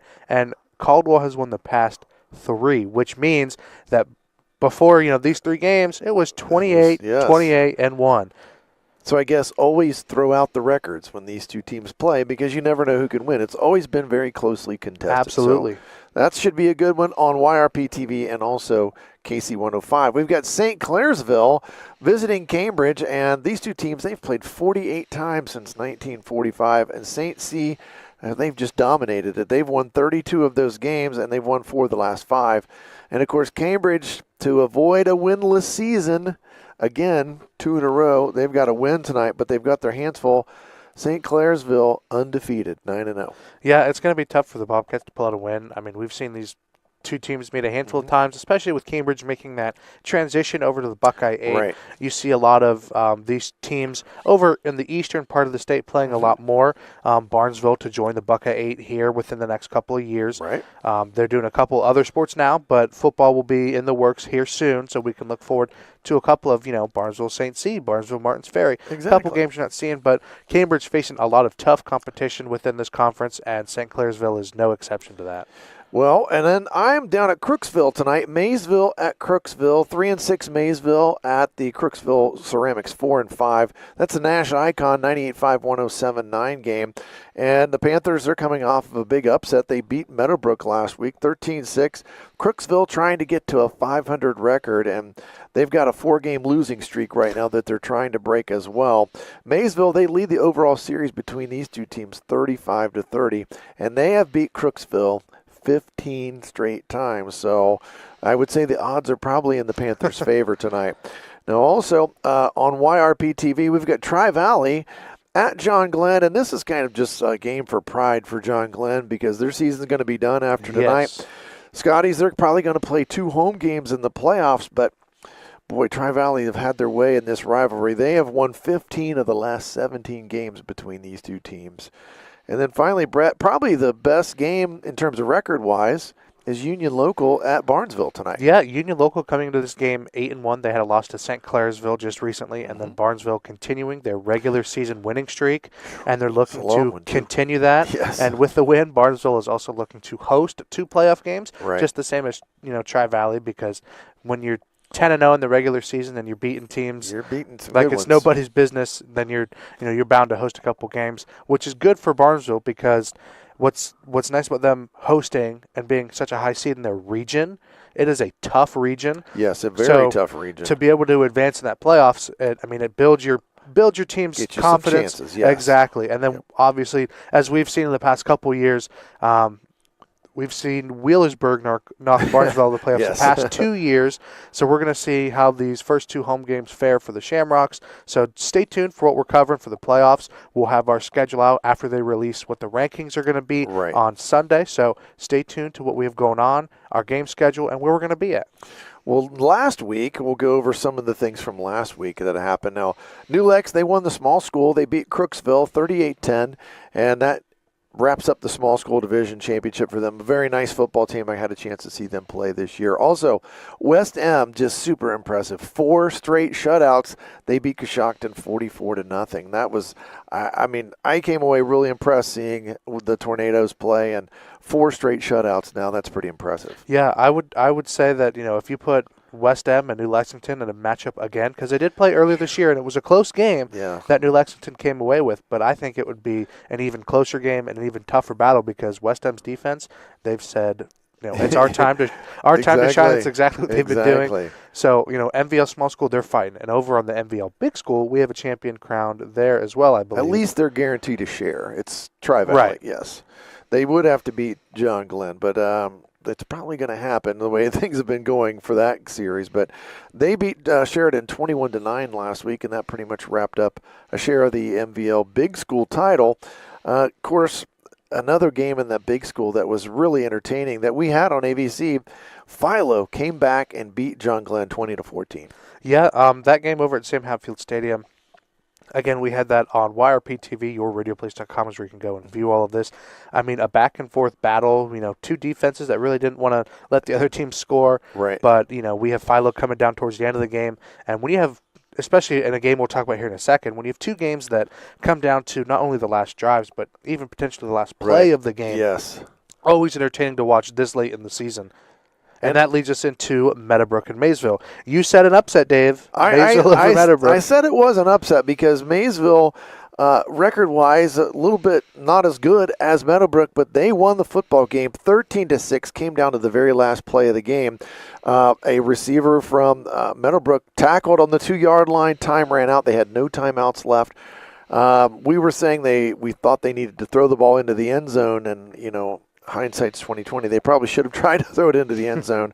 Receiver got tackled right inside the 2-yard line, and time ran out. But credit to Maysville, they played great pass defense all night long, really frustrated Justice Huey and the Meadowbrook passing attack. And then the other game we'll talk about, Caldwell, they lost 28-21 to a very good Toronto team. And Toronto, a close one. 7-2, and it was 28-21 in that game. Yeah, so what we understand, Caldwell had a 21-20 lead in the fourth quarter. Toronto went down, they scored, went for 2, got it, 28-21, and then with the time left, Caldwell just was unable to get it in the end zone. So So that kind of wraps up all the things that we carried last week. Also, we talked about some other games that we did not carry. But as Brett said, when we have the pairings come out, we'll have a new schedule for next week for our Week 11 playoff games. Yep. And speaking of the playoffs, when we come back to the AVC Sports Halftime Show, Brett and I will talk about the playoffs. AVC Communications is your one-stop destination for all your marketing and communication needs. Whether you are a small business or a large corporation, our expert team specializes in creating customized solutions that drive results. From radio advertising and digital marketing to graphic design and event promotions, we've got the tools to make your brand stand out. Locally owned and operated, AVC Communications is dedicated to helping you connect with your audience and grow your business. Trust us to take your marketing to the next level. Dave Hilliard, Brett Klein back here at the ABC Sports Halftime Show. Brett, it's time to talk about the playoffs. It's playoff season. It's coming up next week. It's crazy to think that we've already gone through 10 weeks of high school football. Yes. And here we are talking about the playoffs. Now, mind you, we're going to talk about percentage chances of being in the playoffs. That's going into these games. And we're getting all this information. I used to be a math teacher, but I'm not the one that comes up with this. Drew Pasteur has a website. It's called fantastic50.net, and that's where we're getting our information. You can get the same stuff on Joe Idle or any of the other ones, but really like his. He's a math professor at the university at Worcester. So if you like numbers, hey, this next bit is for you. This is you. So we'll start with Division 3, Region 11. That's where the local teams reside here. Tri-Valley, basically a 98% chance of being the number 3 seed. So they're pretty much locked into getting to host 2 games. Now, Sheridan, the other team in Region 11, Division 3 in our area, they still have their 67% chance of making it, but a 33% chance of not making it. And of course, we've already talked about John Glenn being knocked out of the playoffs, but Brett, a tough region. Linden, McKinley, and Marietta, both teams that are 6-3 going into Week 10, probably not going to make the playoffs. Yeah, we talked about a handful of situations. I mean, obviously, what the biggest thing we talked about is it makes a difference who you beat. Right. And they have point calculations for all of this. Yes. We have a post out on our website that has these calculations from the OHSAA. Yep. So you can check that out and maybe get some insight into what's going on. Sheridan, a big game to wrap out the season. Yes. And they're playing New Lex, so that could basically, if they win, they're in for sure. But, boy, Division 3, Region 11, the teams, Bishop Watterson, undefeated. Steubenville, undefeated. Tri-Valley, undefeated. Athens, undefeated. Licking Valley, 1 loss. Hey, that was to West End. Bloom Carroll, who's been a state finalist before, 7-2. Granville has been really good the last 10 years or so, 8-1.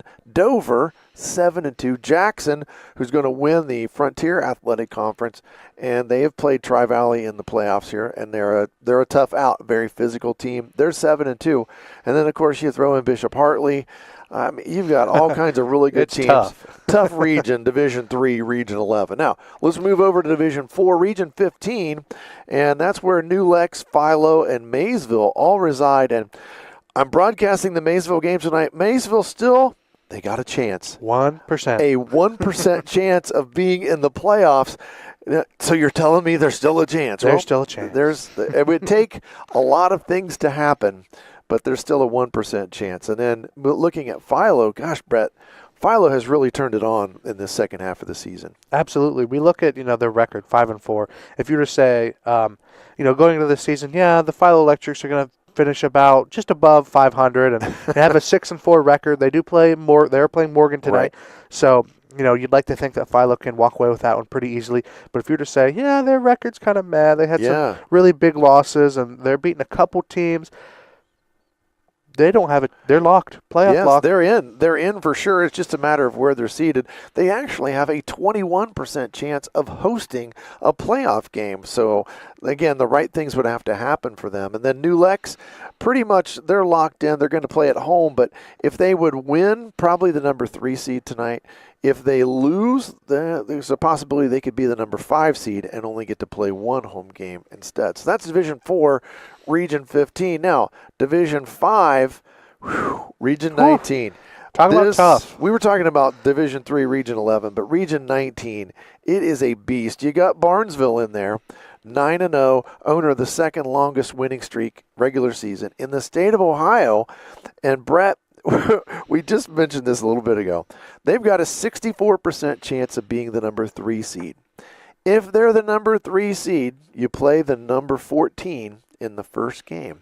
And who has a 70% chance of being the number 4 seed? That would be the Wheelersburg Pirates. The Wheelersburg Pirates, who seems to be the Barnesville Kryptonite. Ooh. Past 2 seasons in the playoffs, they have kicked Barnesville out. That would just be a really tough matchup for the first round of the playoffs. Now, also up there, Ironton, a team many people think, as regardless of division, could be one of the best teams in the state of Ohio. You got Harvest Prep, who beat Division I Pick Central, in there. Fairland, 8-1. West M is in there, who shut out their last 4 opponents. So a really strong field there. West M pretty much locked in to getting a home game as well. Now, as for Meadowbrook, they got a 98% chance of missing the playoffs, but that means a 2% chance that they're still in. And Crooksville, unfortunately, they are mathematically eliminated. So, again, that region 19, and I'm not so sure, like, I don't really think you want to finish the season as, like, the number 15 or 16 in that region, because then you're going to be playing a really good football team in the first round of the playoffs. And it depends, because if you're a team like, Northwest, and you're saying, yep, we have to go to Ironton. Yeah, that's probably not going to be bit of a journey. Not the best thing for your team.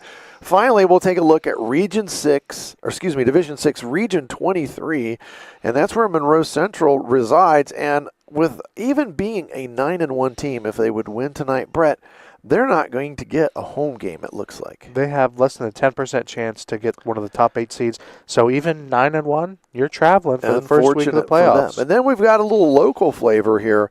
Caldwell pretty much locked into the playoffs. They're looking like at an 83% chance of being the number 14 seed.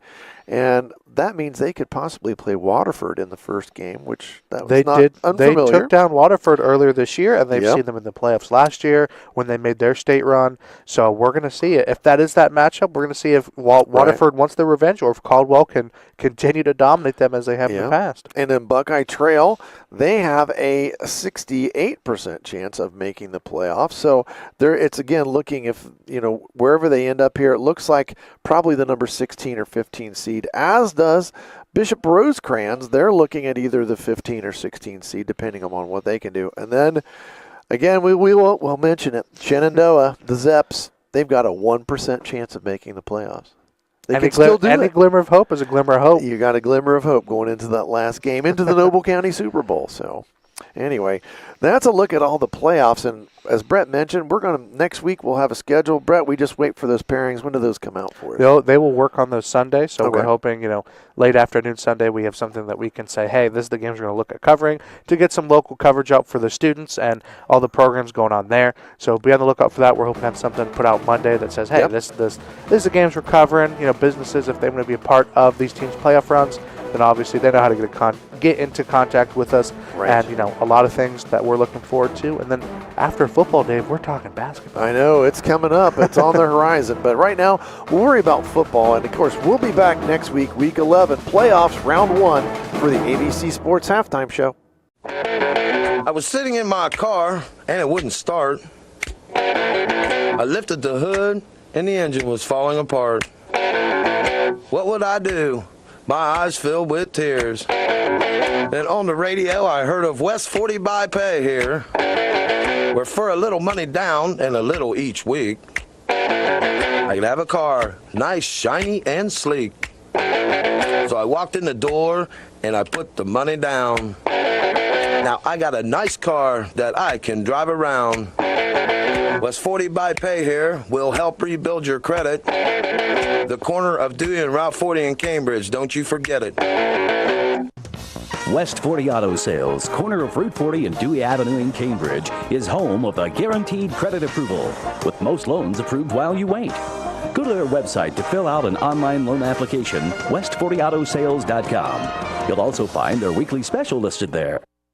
Philo's got a world of entertainment for you to explore with just one subscription. Sign up today and start watching all the networks you love, like A&E, MTV, Discovery, VH1, TLC, Lifetime, Hallmark Channel, and so much more. Featuring current seasons of all the best drama, true crime, reality, and family-friendly shows you can't afford to miss. And with up to 3 streams at once, you'll never have to fight about what to watch. Get started today and unlock our library of over 75,000 movies and shows, and save all your favorites with the unlimited DVR, so you can rewatch them anytime, anywhere, for up to a year. Philo now includes access to AMC Plus. You can discover your next obsession from its collection of hit originals like Mad Men, The Walking Dead, Killing Eve, Orphan Black, and tons of blockbuster movies. There are no contracts, no commitments, and no hassles. For just $28 a month, Philo's a better way to watch TV. So what are you waiting for? Visit philo.tv and sign up today to start your 7-day free trial. That's philo.tv.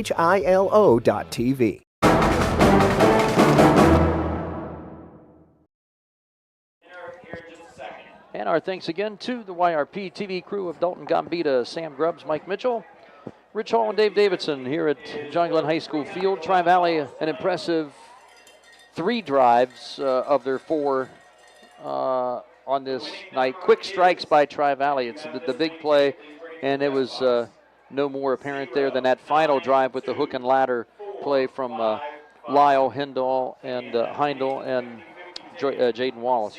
Yeah, it really is, Dave. And I tell you, statistically, they're just so efficient. You know, Jordan Wallace has 10 carries unofficially for 120 yards. And then Max Lyle, 8 for 11 for 104 yards.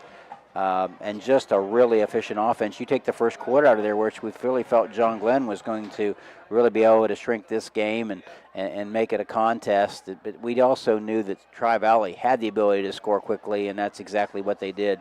You know, John Glenn, Ryder Pennington picks up that fumble recovery for a touchdown. That was a big play for John Glenn to get him back in it. And then, of course, Tri-Valley just went to work and have the 28-7 lead here at the half. And for John Glenn, they've been battling.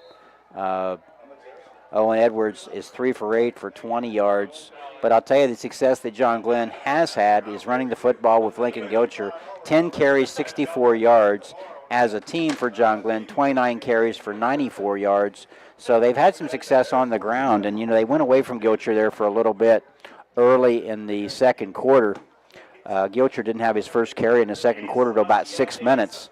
And then came away with runs of 10 yards, 8 yards, 2 yards, 2 yards, 8 yards for a big bulk of his 64 yards. As a matter of fact, 58 of his 64 came in the second quarter. So they've had success with that, but the game has changed. The dynamics have changed to the point where John Glenn's going to have a hard time running the football and play catch-up. You just don't score quick enough, so John Glenn's probably going to have to go to the air. But I think the key to this game, Tri-Valley has the football coming out. John Glenn has to get a stop and not give up any more points to have a chance. Yeah, I think you're right. Tri-Valley's offense is mighty powerful. We knew it was coming in, and their defense actually, I think, probably doesn't get maybe the credit it deserves. And a lot of those players are defensive players that play both ways. But the defense, I thought, in particular, not only are they big in size and so on, but they cover sideline to sideline, short and deep. I mean, for the exception of a handful of Logan Gilcher, draw play runs and so on like that. I mean, the defense has been there. Gilcher and Edwards and Metzger and so on, even Ryder Rock a few times. I mean, they've had to drag Tri-Valley people with them to gain yardage. Yeah, they're getting to him quickly. Tri-Valley's defense very aggressive. I'm sure that Cam West, one of the things he's going to talk to his team about, if not at halftime, but will during the week next week, is when you get a hand on somebody, we got to take them to the ground. We can't give up those extra yards by not tackling. So I guess if you're going to talk about one thing that Tri-Valley hasn't done the best, and I think it has a lot to do with John Glenn's effort, is they haven't tackled as well as I'm sure they would like to.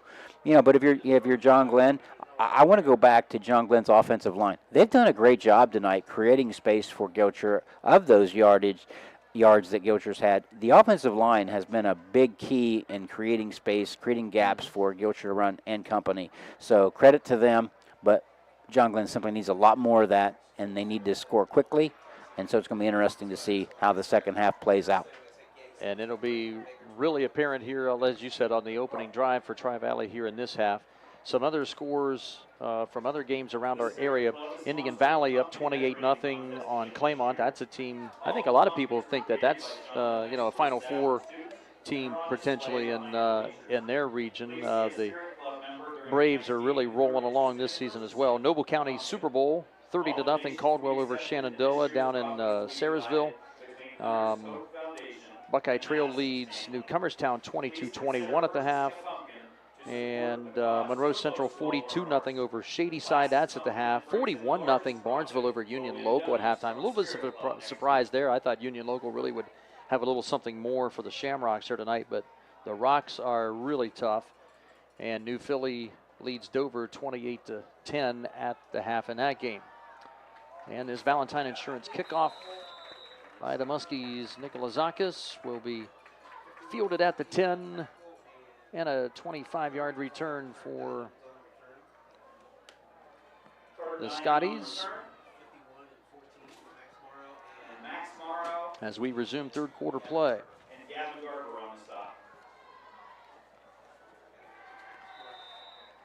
So now Max Lyle and Scotty offense will go to work. LaMonica, number 12, is out to the wide side right all by himself.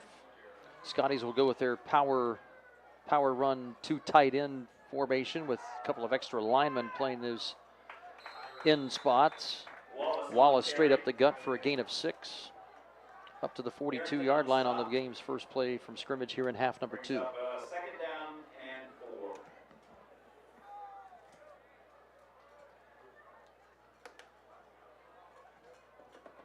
Arrington, Whiteman, and Barton across that down 3 for John Glenn.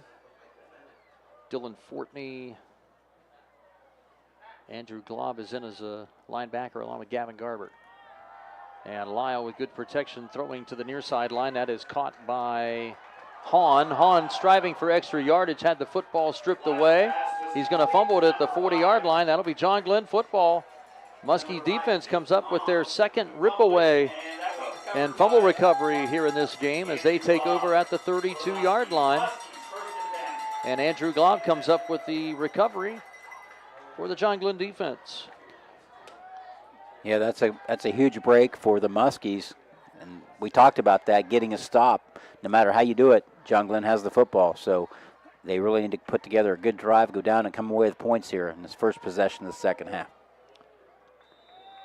So a little bit of careless ball handling by receiver Keaton Hahn, who had a first down gain in his grasp, but now the Muskie offense will take over. A little option right for Owen Edwards. He'll keep it himself, gets a couple yards up to the 34. There's going to be a penalty flag down. I think we had a hold out here on the edge on John Glenn, and that's what we got.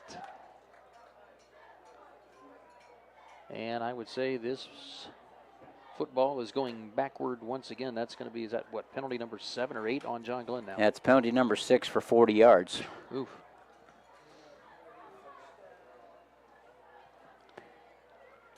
Well, they are making their way toward close to a penalty total that they racked up last week against Philo, which was one of their 2 big killers in that loss. Yeah, they had 117 yards of penalty yards last week on 11 penalties, and now we're looking at six at 40. So they got to get this pace of penalties stopped here. 4 wides for John Glenn. Now Rock comes from the slot to the backfield, and he'll be a blocker for Gilcher around that left tackle. And Gilcher is met fast and hard by one Lane Taylor, number 75.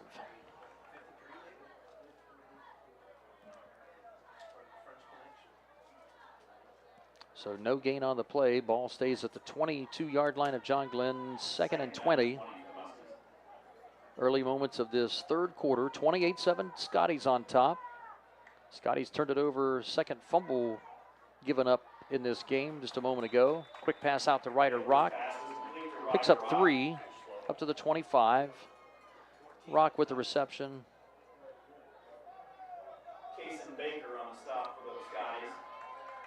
Number 14, Kason Baker with the tackle. 3rd and 17 now, and not many high school teams have a 17-yard play in their playbook. Yeah, not many college teams have a 3rd and 17 consistently, so we'll see what the Muskies do here. Rock comes in motion to join Johnson and Fox as receivers. Another counter for Gilcher off that left side. Has some room, gets a lot of it back up to the 40-yard line, 2 yards short of the first down. Nice run, 15 yards for Gilcher again. That same play that it's really the only true successful play that they've had against the Scotty defense today. Really is, but it gives them a chance to go on 4th down. They're going to go tempo, snap it quickly. Gilcher looking for space, clogged up, nowhere to go. And the Muskies turn it over on downs at their own 40-yard line as Gilcher maybe gets back to the line of scrimmage, and that's about it. Just not a lot of penetration there as the Scotty defense was keying in on 27, running to that weak side left.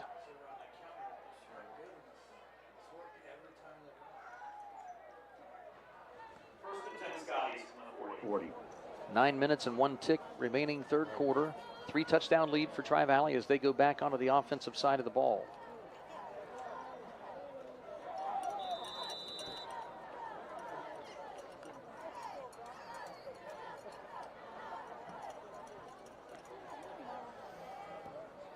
Keaton Hahn, number 5, has been one of the big targets, as well as Ryan LaMonica, number 12, out here to the near side left.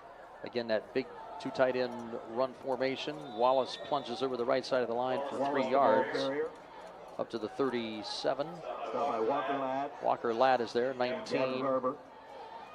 Brings up a 2nd and 7 for the Scotties. With the stop, Walker Ladd coming off the sideline at the moment with his helmet off. They're working out.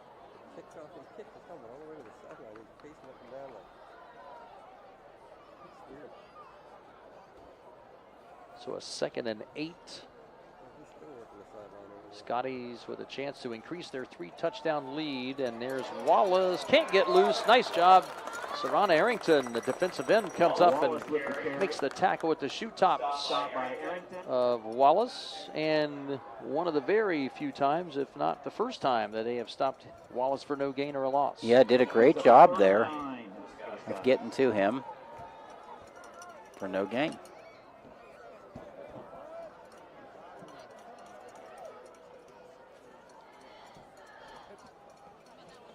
Muskies have their nickel package in there right now. 3 receivers off to that wide right side. Lyle again with good protection. He has not had a lot of pressure all night long. And there is an incompletion. Looked like it was in the hands of LaMonica at the 23-yard line. Glob provided the hit the last moment. Andrew Glob, a good hitter, had that fumble recovery a moment ago, breaks up the play. Yeah, he's kind of we haven't talked much about him tonight, but he's done a really nice job in the secondary, recovering the fumble. Nice tackle right there to break up that play. 4th down and a long 8 here for Tri-Valley as they will go for it with 7:35 left in quarter number 3, up by a 28-7 score. We'll see Heindel, LaMonica out to the wide right side of the field. Hahn and Carnes to the left.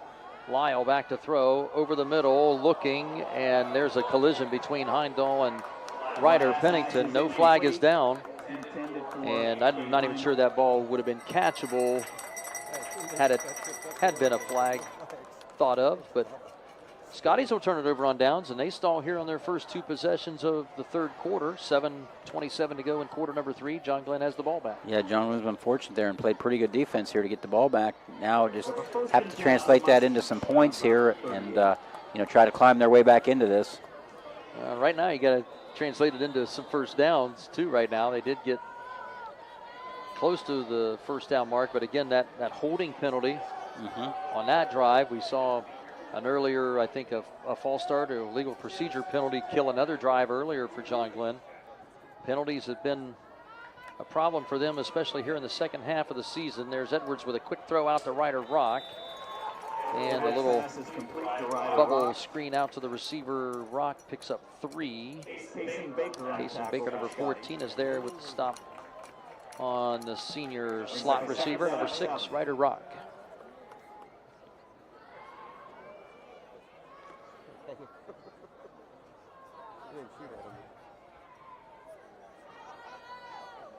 I would dare say here, partner, that in now the 10th game of the season, we've seen that tonight I think we might see the least amount of plays from scrimmage that we've seen from any game this season, or at least it sure seems that way. There's Gilcher again for a couple of yards off the left side. Yeah, both teams been fairly, doesn't seem like it at times, but methodical at times.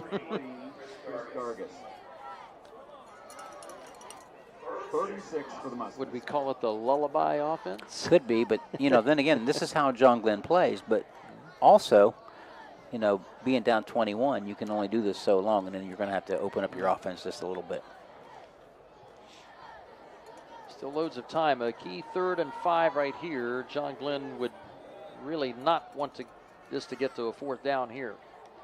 Rock the motion man, and they counter it to Gilcher, and they may have gone to the well a bit one too many times. He was stacked up by number 22, linebacker Derek Few, the senior, with the tackle on Gilcher for no gain. John Glenn really has nothing else to lose. This is going to be their final game of the season. Looks like they will go for it on 4th and 6. Edwards will drop back again for another pooch punt. This one's a high one. Bounces at the Tri-Valley 30 and out of bounds around the 33. Not quite as good as his first effort. His first effort was pretty tough to beat, about a 43-yarder, and this one a little bit shorter, but still switches some field position. Yeah, it does a good job with that. But when you do that, there's not much space back there, so you don't have much area to get that kick off. You've got one step, and you better kick it. And has done a pretty good job doing that tonight for the Muskies. So about a 26-yard punt, no return. Scotty's offense, this is already their 3rd possession in this quarter. Still 5.5 minutes to go in it. In a first quarter, which we only saw 2 possessions, and we've already seen about as many possessions between the two teams as we saw in the entire half. And Wallace off the left side with a nice gain on 1st down up to the 41, a gain of close to 9. States on the tackle for the Muskies. They'll mark him at the 42. 9 yards for Wallace on 1st down. 4 wides again here for Tri-Valley, with Lyle from the pistol with Jaden Wallace back there. Wallace, I think you said over 120 yards, I think, in the first half. Yeah, 120 at halftime, and then he's had 4 carries for 18 yards here in the 3rd quarter. So, when you think you got the receiving core and Lyle to contend with, then you got to contend with the running back.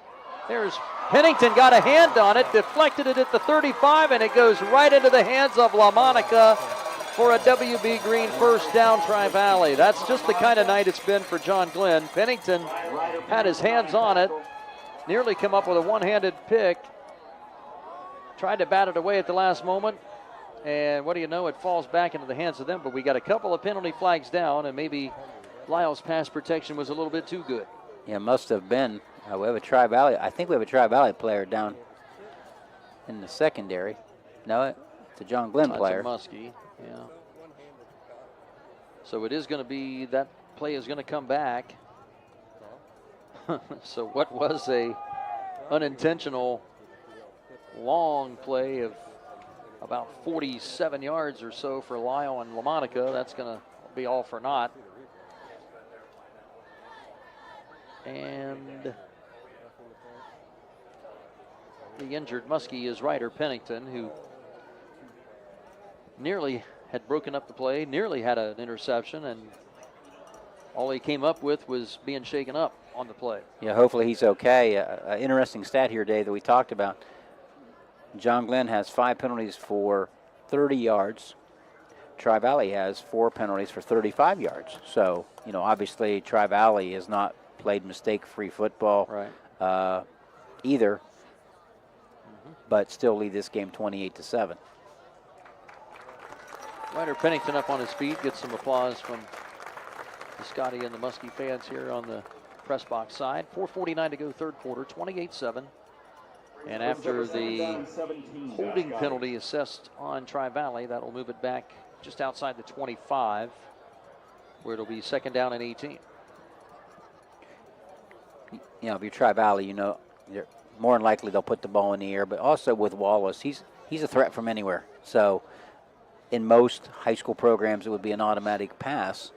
But with it being second down, you can run Wallace here and still have a opportunity to pick it up on third down. So we'll see. And we have another official's time before we get rolling here again.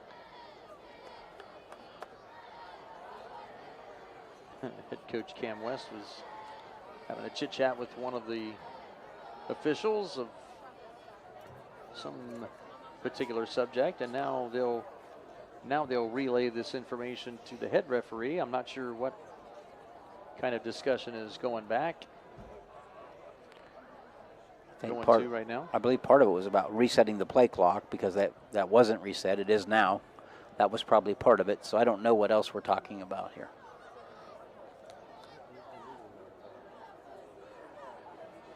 The Tri-Valley coaching staff is right beside us. So Coach West is getting his appeal from the box. Well, while they are sorting out all of that stuff, we will thank our YRP-TV sponsors for tonight's game: Shriver's Pharmacy, Doan Ford, WB Green, People's Bank, Great Clips of Zanesville, West 40 Auto Sales, Allen Hunter State Farm, Patrons Buckeye Mutual Insurance, Custom Vehicles of Zanesville, Stoney's RV Sales and Service, Valentine Insurance, and Cedar Ridge Behavioral Health Solutions. Also, too, in our post-game report, Rich Hall and I will have our Lock 9 Pizza Muskie player of the game. They'll receive a free pizza courtesy of Lock 9 in Duncan Falls. Great burgers, great pizza and food down there. And also our Great Clips of Zanesville play of the game, in which one of our Muskie recipients will get a free haircut from Great Clips, either on Maple Avenue or South Zanesville, their choice. We're still discussing here, my friend. I'm not sure what the discussion is. Most discussions, even the review in the NFL, it typically doesn't take this long. So I don't know what's being discussed here. Well, it is interesting. I don't know if it's the down. I don't know if it's the down and distance, or where the penalty yardage is marked.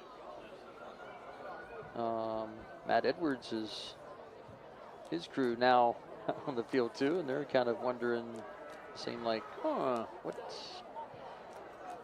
do we got room? We got all kinds of confusion. Now they're going to bring the ball back up to the 29.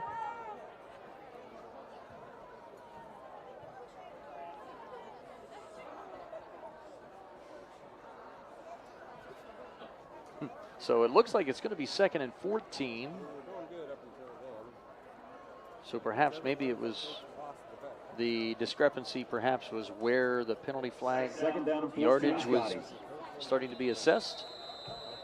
Nonetheless, fortunately, we are running the clock here again in the third quarter at 4:40 and going down. 28-7 Scotties. And they will apparently have a 2nd and 14. So everybody looks like they're content with the situation, and the snap to Lyle. And a quick throw on the bubble screen to Heindel. And he will be grabbed and thrown out of bounds around the 38. Dragged out of bounds by Donovan Bates. Number 29 in there is a extra junior defensive back. 3rd and 3 coming up after a 11-yard, actually a 10-yard pass play, we'll call it. 3rd and a long 4. 3 wide receivers. That'll be LaMonica, number 12. Heindel, number 3. And now in there is Case Burkhart, number 4. Another senior wideout in the slot to the right side with Keaton Hahn, 6'3" senior, to the near side. And the snap to Lyle, looking Hahn's direction, throwing in an in route. That's caught at the 50.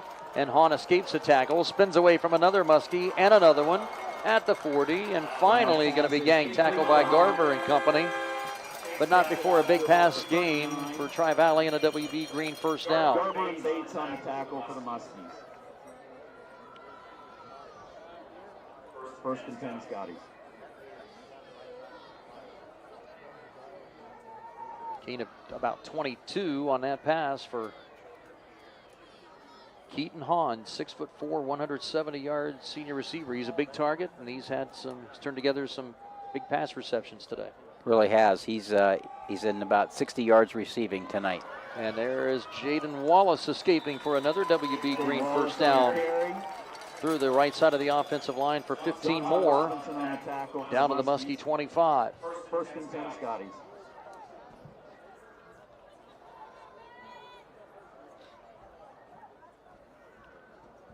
So the machine is back up and rolling again here for Tri-Valley, and boy, they do it off with these big chunk plays from their skilled players. Here's Wallace again with his head down, bull rushes his way up the left side for another solid first down gain of 8 yards. Takes it inside the 20. Down to the 17.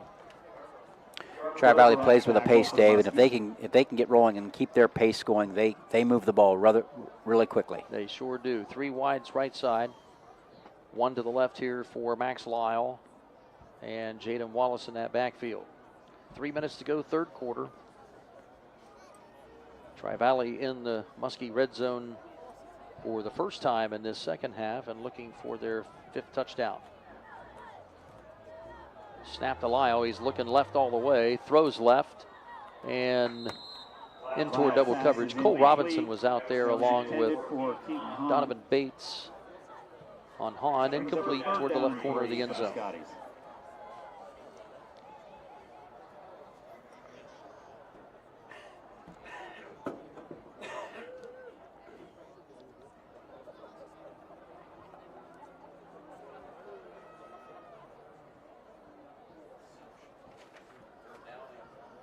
Three now for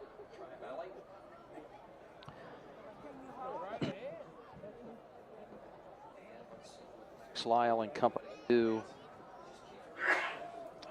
here on this possession. Keep this one alive.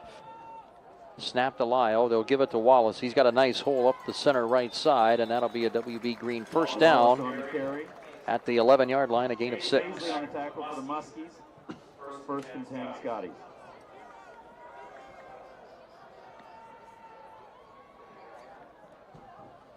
Cam West will bring back a couple of his first team receivers back in the lineup here with Cam Carnes, number 6, and Carter Dyna, number 30, going all the way out to the far right side. They'll empty the backfield this time and give Wallace a break. So 5 wide receivers in this set with the clock showing 2:10 to go third quarter. Snap to Lyle on 1st and 10. A quick throw over the middle, a little quick slant. That is LaMonica. He makes the catch at the 5, and he's in for another Tri-Valley touchdown. 11-yard score for 6'3" junior Ryan LaMonica, number 12. And Lyle with touchdown pass number 4 on the evening. McCullough to attempt the PAT. 34-7 the score now. Tri-Valley in command with just over 2 minutes to go in this third quarter. Penalty flag in at the line of scrimmage. Someone is too close to the neutral zone, and that looks like it's the home team.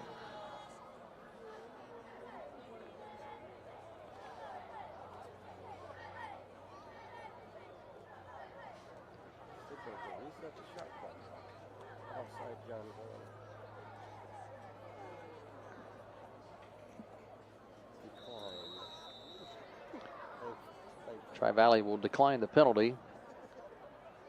Heindel will snap it. High snap back to Carter Dynan. Nice job by Dynan to get that one down, and the kick is up and good for Bodie McCullough, the left footer. And with 2:03 to go, third quarter, 35-7, Tri-Valley on top as the Muskies trail now by 4 TDs. We'll step aside for a moment. Our second half coverage here on YRP TV of the Scotties and Muskies will continue in a moment. Looking for reliable insurance that fits your life? Look no further than Allen Hunter State Farm in Cambridge, Ohio. From auto to home to life insurance, we offer a range of options tailored to your needs. With our friendly, knowledgeable team, you'll get the protection and peace of mind you deserve. We're dedicated to being there for you, just like a good neighbor should. Call Island Hunter State Farm today and discover how we can help you safeguard your future. Call 740-439-5385. Like a good neighbor, State Farm is there.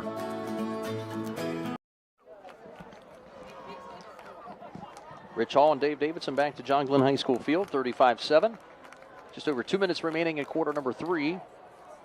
And took a little while. Tri-Valley made a couple of mistakes early in this second half here. Came out a little bit rusty, but Max Lyle leads the Army right down the field here again with some very good skilled players. They sure do. You know, they even when things aren't going perfect for the Scotties, they play with a lot of confidence, and that's exactly what they did. Came back out, just put together a great drive for a score here. Carter Dinan with this Valentine Insurance kickoff. Reese Metzger fielded it at the 10, or tried to. And that, as you saw, bounced off his fingertips. Metzger was able to fall forward onto it. It did not take a crazy hop on him, so Metzger recovers at the 19. Not great field position here for John Glenn at all, but right now, kind of do or die time here for JG in this late third quarter. Yeah, hopefully they can put together a drive and go down and come away with some points and, you know, build a little confidence going into the fourth quarter. Probably going to happen in the passing game if it's going to happen here soon. Edwards with the play action fake, gives it out to Pennington in the left flat. He makes the grab, eludes the first tackler, and gets out for about a 6-yard pickup to the 25. Carter Dinan 30 with the stop. And really not a ton of pass attempts for Edwards tonight. Like completion number 5 or 6, something like that. Or is there a few more? Yeah, he's 5 for 10. Okay. Throwing the ball pretty efficiently throughout the season, about a 60% completion rate for him as Edwards keeps the ball around the left end. He's actually going to lose about a half yard or so back to the other side of the 25-yard line. So a 3rd and a 4. John Glenn now with a minute to go in quarter number 3, down by 4 scores.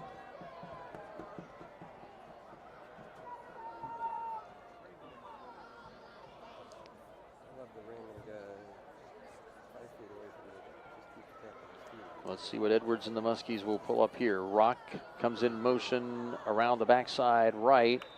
Gilcher with the handoff straight up the gut. He'll pick up 2. And he'll be a solid 2 yards short of the first down with almost 30 seconds remaining in this third quarter. It looks like Evan Rector and the punt team will come out here now for John Glenn for the first time. Rector back to punt for the Muskies. They actually have an opportunity, Dave, to run out the clock and go to the fourth quarter before this punt takes place. We'll see what they do. Carter Dinan back deep for the Scotties. And I'm counting Muskies. It looks like there's only, here comes another one out. They only had 9 out there at the time. The punt team has not been utilized here tonight, so a few latecomers to the party. End of the third quarter. That'll bring us to end of quarter number 3. Muskies will have a 4th down punt situation coming. They trail 35-7 as Tri-Valley will look to remain undefeated after 12 more minutes. Here on YRP TV, our Muskies and Tri-Valley Scotties webcast coverage continues in a moment. Today is the day you make changes, the day you have looked forward to, the day you take a step to see the you before addiction. And it all starts right here at the Residence, an in-bed facility that designs your recovery to your needs, 24 hours a day, 7 days a week. I'm Crystal Reynolds for Cedar Ridge Behavioral Health Solutions. Our approach is personal, and it is as individual as your needs. We are here for you. Call 855-692-7247. Custom Vehicles of Zanesville is the local spot for all car, truck, marine, and RV accessories. From remote starts, heated seats, stereo equipment, lift kits, WeatherTech products, tonneau covers, toolboxes, strobe lights, Rhino lightings, Z-Bart rust proofing, and undercoating. If it can be found online, they can get it. Stop by their showroom today and see how they can use their expertise to enhance your vehicle. Your local real truck preferred dealer, Custom Vehicles of Zanesville, 3619 Old Falls Road, CustomVehiclesZAN.com. And thanks again to our YRP TV crew, Dalton Gambita, Mike Mitchell, Sam Grubbs, running the controls here for us this evening on this webcast. Fourth down play coming, Evan Rector out for the first time this evening, punting, standing at his own 15. Good snap back to Rector under some pressure, and he punches this one down the field, fielded by Carter Dinan at the 38-yard line. He'll be dragged down from behind by Donovan Bates after about a 6-yard return up to the 44-yard line. And that is how this fourth quarter will begin on senior night here at John Glenn High School Field. Some other scores going on in our area. Barnesville 55-14 over Union Local. New Lexington, maybe a surprise, maybe not. 29-10 over Sheridan right now, late third quarter. Maysville up 17-14 on Crooksville. Ridgewood 22, Garraway 14. West Muskingum 42, Meadowbrook 21. Philo and Morgan tied at 13 late in that third quarter. And Dover starting to mount a little bit of a comeback. That game's still plenty of time to go in that one. 35-24, New Philly leads Dover in the Tuscarawas County battle. Straight ahead carrier for Wallace, up for a gain of 6, just ahead of the Muskie 50-yard line. And the Scotties trying to put that proverbial wooden stake through the heart here on this drive, leading it already by 28 points. Yeah, I tell you, Wallace has been outstanding. 7 carries, 47 yards the third quarter. And Wallace with another carry, starts outside the right tackle and running with abandon, 30, 20. Finally, Reese Metzger rides him out of bounds inside the Muskie red zone. And another WB Green Insurance first down for the Scotties. And junior Ryan LaMonica here, number 12, having some knee or ankle complication with his left leg as he will come limping off the field. But a new set of downs here for the Scotties after a gain of 32. Oof. Wallace is closing in on 200 yards rushing. Yeah, he is really piling up some big-time numbers in this one tonight. There's a quick throw out to Cam Carnes with maybe his first reception of the night. He zigzags his way inside the 5. He'll be down near the 2 or the 1. To Garber and Fortney, maybe Johnson there on the tackle for John Glenn, but Cam Carnes, number 6, coming off the field now after that reception of 16 yards. First and goal, Scotties with 10:45 and counting, and should they score here on this one, it will be a very quick fourth quarter with a running clock situation. Wallace diving over the middle. He'll be denied this time. Cash Paisley diving in to cut down the runner along with Donovan Bates.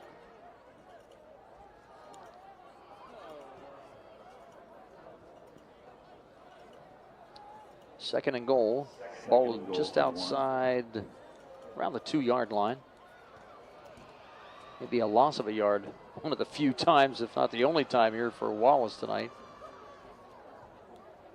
Lyle will get the play back from Coach West and will snap it with under 10 minutes to go. And a little toss pitch out to Wallace. Muskies drag him down. There's going to be a penalty flag coming in, but Donovan Bates and Tanner Whiteman finish off Wallace's run back after a loss of 3 at the 5.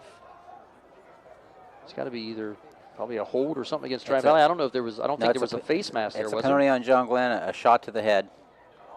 No, he called against them. Okay. So they got.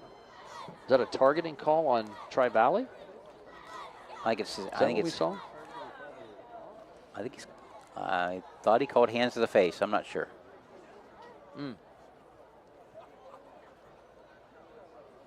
Personal foul. Yeah, they're showing us like a targeting call.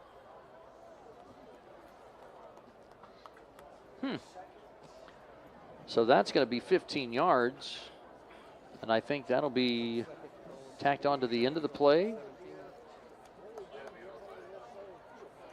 Well, I guess it looks like they'll mark it off here, Rich, from the line of scrimmage. So it goes back to the 17.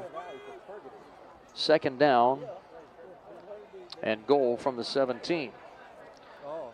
So Tri-Valley's not helped themselves out with some inopportune penalties at times tonight. Here's Lyle with the snap, looking right corner of the end zone. Cole Robinson was there. Good coverage by Robinson on Keaton Hahn, the intended target. Hahn maybe got a little bit of a push off their advantage, but no harm, no foul. Third down. Yeah, he just couldn't get to it there. 5 penalties for Tri-Valley, 50 yards tonight. Now a third and goal from the 17. Trips receivers wide side right. Keaton Hahn to the left side.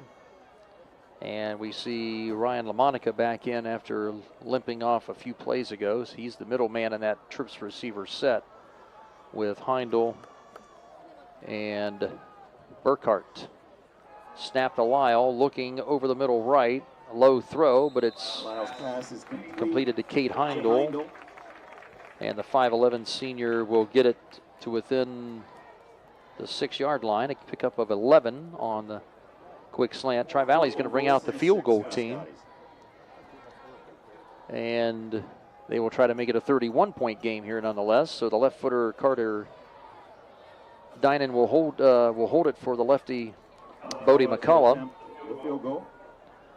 And this is basically a chip shot here for McCullough. Plenty of leg from both of these left-footed kickers, Nikolazakis and McCullough. McCullough with plenty of room. And the kick is up and good. And with 8:43 to go in this fourth quarter now, a 31-point advantage, 38-7. Tri-Valley leading John Glenn here in New Concord. We'll step aside for a moment, and we'll come back with the remaining fourth quarter here on YRP TV in a moment. Introducing the 2021 Ford F-150 Super Cab XL 4x4, now available at Doane Ford. With very low miles, this truck is ready to tackle any job with its 2.7-liter V6 EcoBoost engine and tow technology package. Enjoy a stylish look with the chrome appearance package and stay safe on the road with Ford Copilot 360 2.0 and auto high beam headlamps. Price to sell, it's an unbeatable deal. Don't miss out. Call Doane Ford 740-782-1965 or visit DoaneFord.com today. Dave Davidson and Rich Hall back to John Glenn High School field. Having some fun here with Lance Bennett and all the gang up here. Mike Bennett and the crew. Our thanks again to Dalton Gambita, Sam Grubbs, Mike Mitchell. And this one's kind of turned out a little bit kind of the way we thought it might here towards late second half. It's just Tri-Valley's offense and so on. They're just a well-oiled machine. They really are. We knew that coming in during the pregame, we talked a little bit about it. Things had to go perfect for John Glenn, and it really was close to perfect for them in terms of the pace in the first quarter. But, Tri-Valley's so high-powered offensively that they've just been able to take the game over. And this Valentine Insurance line drive kickoff is fielded by Andrew Glob at the 7.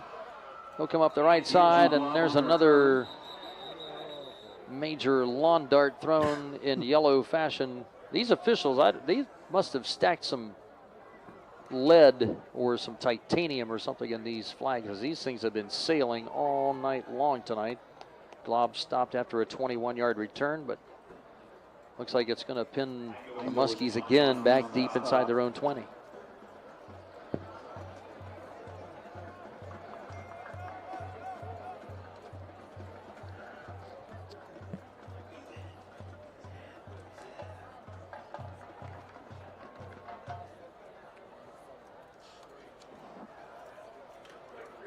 So the clock now running, even though we have a stoppage of play at the moment. And it'll run continuously here throughout this fourth quarter for the most part. And the handoff goes to Logan Gilcher, and the senior back carries for 3 yards up to the 21-yard line. Gilcher on the carry. So Gilcher's had some good bit of success here tonight, too, for John Glenn. He's got to be up. He really has. Near the century mark somewhere. Yeah, he's getting close to 100 here.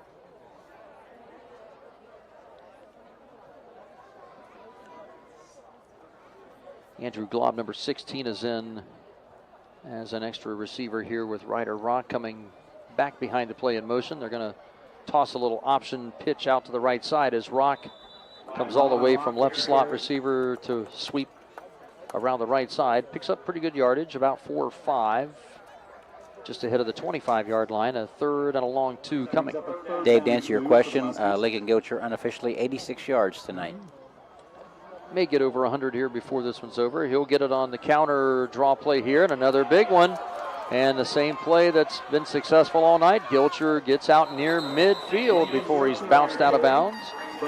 And ring up about another 23 more for Logan Gilcher. And as you said, right on cue, over the century mark for the night. Yes, he is, unofficially over 100 yards.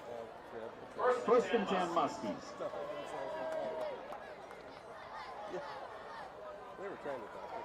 I'm still a little bit stunned. That play has just been on third down. It's just like, here, we're going to run this counter draw play here to Gilcher again, and it's been successful all but one time. It stopped for only about a 1-yard gain or a loss.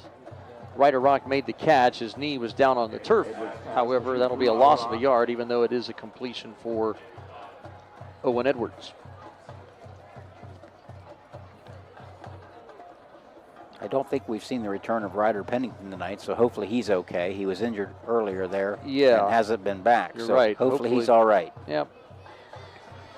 That young man's had a fine season. Just a junior, and he'll be back should be back in a Muskie uniform next year, too. Gilcher gets back to the original line of scrimmage, gain of 1. Back to the 50-yard line. Clock running near the 5-minute mark here of this fourth quarter. 38-7 Tri-Valley on top of John Glenn. And Rock Zimba and company will line up over the ball once again, trying to get 10 yards here. Edwards with a pump fake and a throw, and that's over the head of Ryder Rock at the Tri-Valley 34, out of bounds on the far sideline. You know, Owen Edwards is really having to get the ball out quick because Tri-Valley's defense is getting to him pretty quick, and that's one reason why he's just been a little bit high on some of his throws. He doesn't have much time to set his feet and really get a good look downfield. He's got to throw it so quickly.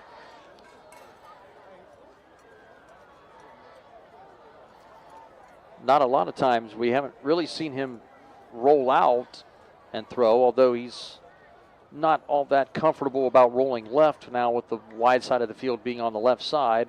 And he's under some duress again, throws deep again a little bit earlier than he wanted to on 4th down, and that pass to Jake Johnson downfield at the 20-yard line sails incomplete. And that will turn it over on downs back to the Tri-Valley Scotty offense at the 50-yard line as the clock continues to run under 4 minutes here in the game. And the Scotties just that much time away from win number 10 in 10 tries. No, quite a year for Tri-Valley in just terms of, you know, it's hard to win all of them, all 10.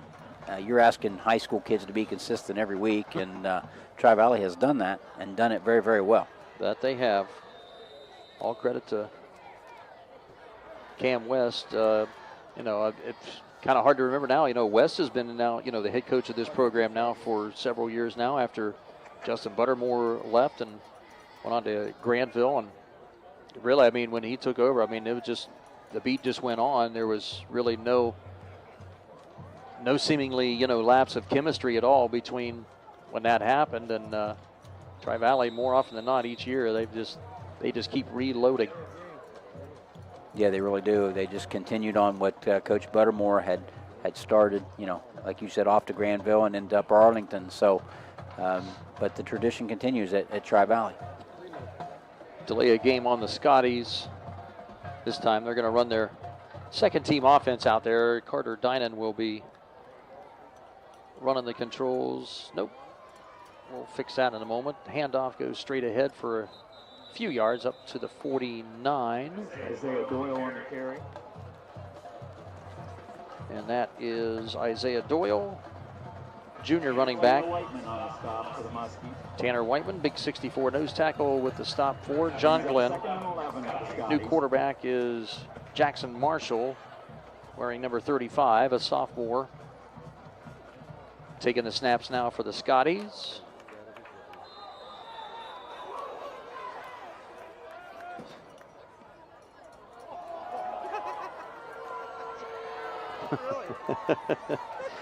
And the Scotties fans will find a reason to boo up by a 38-7 score. It'll be maybe a little bit of a flinch by the offensive line. Of course, you know, it's all second teamers out there here right now.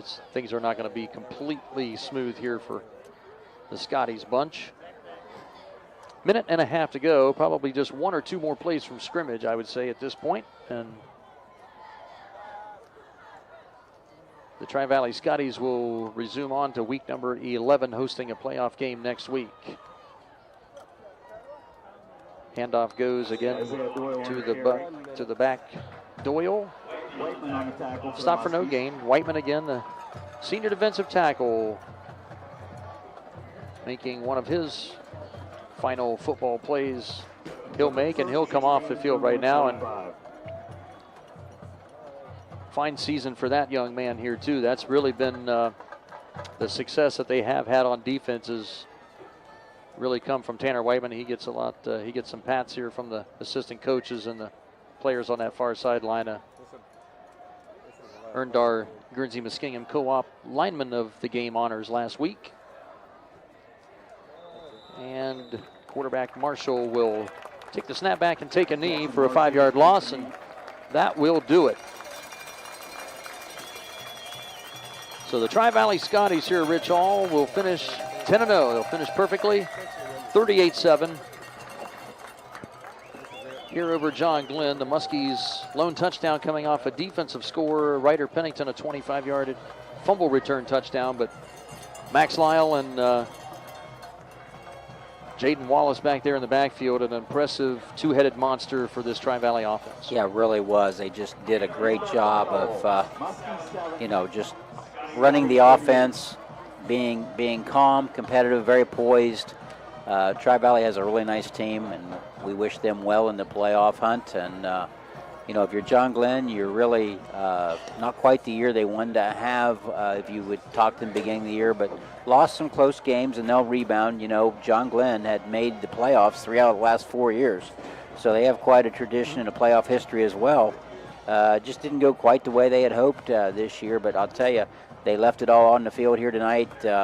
Lincoln Gilcher and company showed up to play, and I'll get into some statistics for him in a little bit, but had an outstanding game, and hats off to the offensive line for the Muskies, creating opportunities on offense, and then Ryder Pennington on the fumble recovery for a touchdown. Tri-Valley's just a complete team. We knew that coming in. Things had to go perfect for John Glenn, and Tri-Valley has a nice football team. That they do, and they win it tonight, 38-7 over John Glenn here on senior night. The Muskies will finish at 5-5 on the season, and the Scotties now a perfect 10-0 as they will host a playoff team back in Jack Anderson Stadium next weekend for week number 11. Coming up here after the break in our post-game report, our Lock 9 Pizza Muskie Player of the Game honors and great clips of Zanesville John Glenn play of the game, as those are probably two easy picks here for my partner, Dr. Rich Hall, tonight. And we'll have our Guernsey Muskingum Electric lineman of the game for both the Scotties and the Muskies. All that coming up here in just a moment here on YRP TV. Doan Ford is proud to introduce the ultimate adventure companion, the Bronco 4-door advanced 4x4 Badlands. With a powerful 2.3-liter EcoBoost engine and 7-speed manual transmission, conquer any terrain with confidence. Featuring a soft-top 4-inch lift and massive 35-inch tires. Adventure knows no bounds. Stay connected and in control with an 8-inch digital screen while enjoying added convenience with power-heated mirrors and auto high-beam headlamps. Plus equipped with a Smitty-built winch. Be prepared for any challenge. Don't miss out on this incredible deal. DoanFord.com. There's something about a fresh haircut from the friendly, skilled stylists at Great Clips that just makes life, well, greater. The sun shines brighter, your step feels springier, even your jokes are funnier. And the best part? When you use Great Clips online check-in, you can get in for a haircut without having to rearrange your day or your budget. Download the app today and start feeling that much greater in just a few taps. Great Clips. It's gonna be great. Patrons Buckeye Mutual Insurance Company is a proud supporter of high school football. Contact one of the 42 agencies writing for Patrons Buckeye for a quote from your local insurance company covering Ohio. Whether you need coverage for your home, mobile home, cabin, seasonal home, a garage, or even farm equipment, Patrons Buckeye Mutual Insurance Company is located in Caldwell, Ohio, and can help. Visit our website, patronsbuckeye.com. At People's Bank, we're more than just a bank. As a community bank, we are committed to where we work and live, giving back to the organizations you care about through sponsorships, donations, and volunteer hours. When you bank with People's, you're not just a client, you're part of a community of neighbors helping neighbors. People's Bank, working together, building success. Member FDIC. Visit us at pebo.com.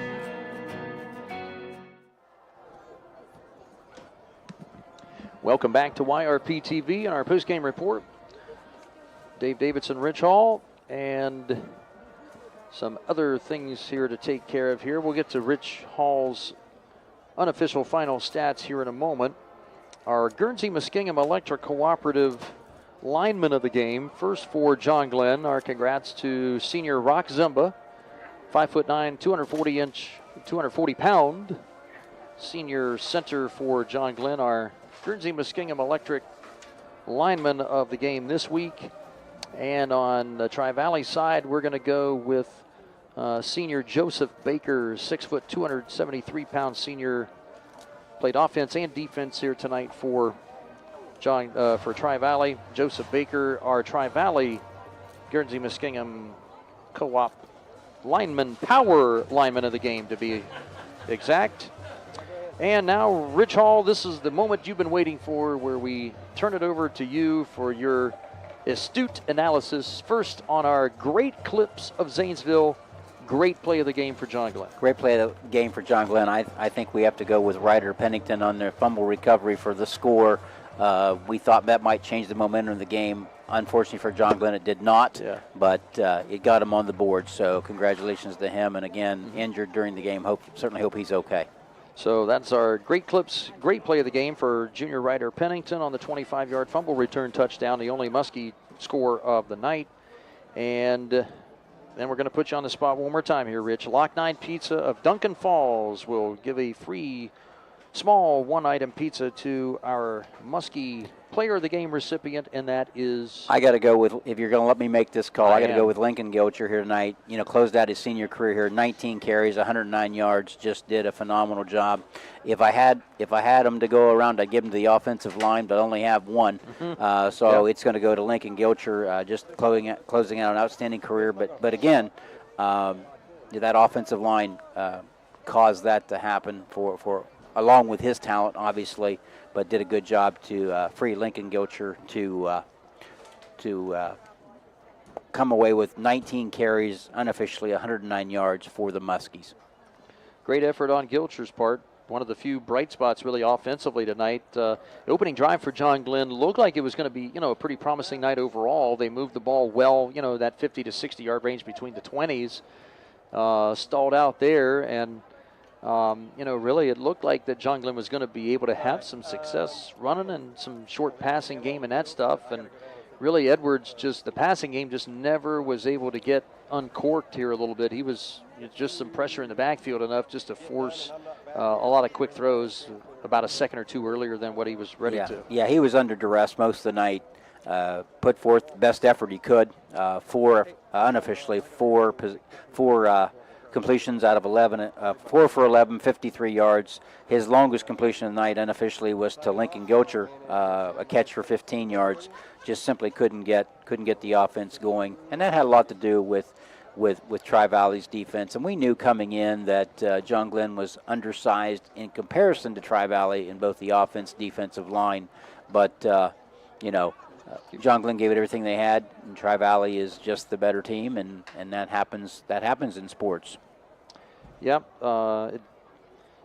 Tri-Valley now just kind of looking at kind of the Region 11 playoff picture. We have that here in our pile of stuff here. Here it is. So right now sitting third coming into this one here tonight. I mean, it looks like with the top 16 teams making it, I mean, really anywhere probably between, Indian Creek, New Philly, Buckeye Valley, or Sheridan looks like, I mean, those would be 4 of the probable opponents here for the Scotties on their home field next weekend. Yeah, we just don't, we don't know until all the final scores come in. We'll know more, Sunday afternoon when everything gets finalized if somebody plays tomorrow night. But, they'll get that out, and, Sheridan probably has a pretty good idea. They watch that stuff all year long. They probably have a pretty good idea, narrowed down to a couple teams who they may play, and they'll start tomorrow working on a possible opponent. If you're Tri-Valley, I think you have to go back and look at cleaning up some of their penalties. They're going to want to clean up the turnovers. Obviously, they didn't quite play the perfect game that coaches want. I don't know if there's anything such thing as a perfect game, but Tri-Valley will go back and work on those turnovers and the penalties that in a close game could really cause you not to win. And that's like the legal procedure penalty there late. The fans were upset, but as a coaching staff, you're okay with that happening because the old adage was if you'll do it when you're way ahead, you'll do it when in a tight game. So you have to correct that mistake no matter when it happens, and the Tri-Valley coaching staff will do that. If you're John Glenn, again, I said it earlier, they didn't have quite the record they wanted to have, but boy, what a great group of kids to watch over the years. A lot of these kids lettered as freshmen. So they've been around a while. They're going to be hard to replace, and not just as football players, but I think John Glenn has established a tradition of quality kids and guys that got in the weight room and worked hard and showed up for practice every day and was ready to go. And if you're John Glenn, you got to go back and take a little time off and get back in the weight room after the first of the year or whenever they do that and start building for next year. Yep, no doubt. Quite a few seniors on this list here. Chris Wise, Evan Rector, Ryder Rock, Cannon Fox, Hayden Bash, Cole Robinson, Gavin Garber, Jake Johnson, Andrew Glob, Walker Ladd, Caden Smart, Caden Wagner, Lincoln Gilcher. Let's see. And Will Nicolazakis, of course, kicking, and still Dylan Fortney, Rock Zimba, Clay Mathers, Deegan Bridwell, Tanner Whiteman, Wyatt Lee, Levi Cohen, Caden Stoller, Jake Dematillo. So a lot of seniors, as you said, great work. 5-5 season is not what they envisioned when the season began, but fought hard all the way through, did not quit. Certainly got to tip your cap to them for that. Congrats again to our Lock 9 Pizza player of the game, Gilcher, and Ryder Pennington, our great clips, great play of the game. Rock Zimba and Joseph Baker of John Glenn and Tri-Valley, respectively, our Guernsey Muskingum power lineman of the game.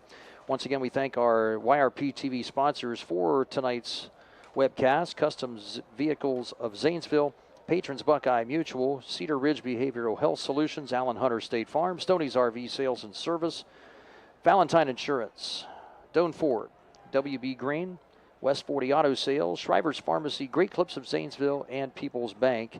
And again, our thanks to Dalton Gambita, Sam Grubbs, and Mike Mitchell for our YRP TV crew.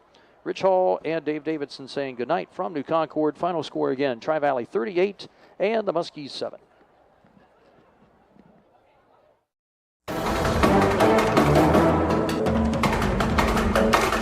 You've been listening to High School Football, a presentation of AVC Sports.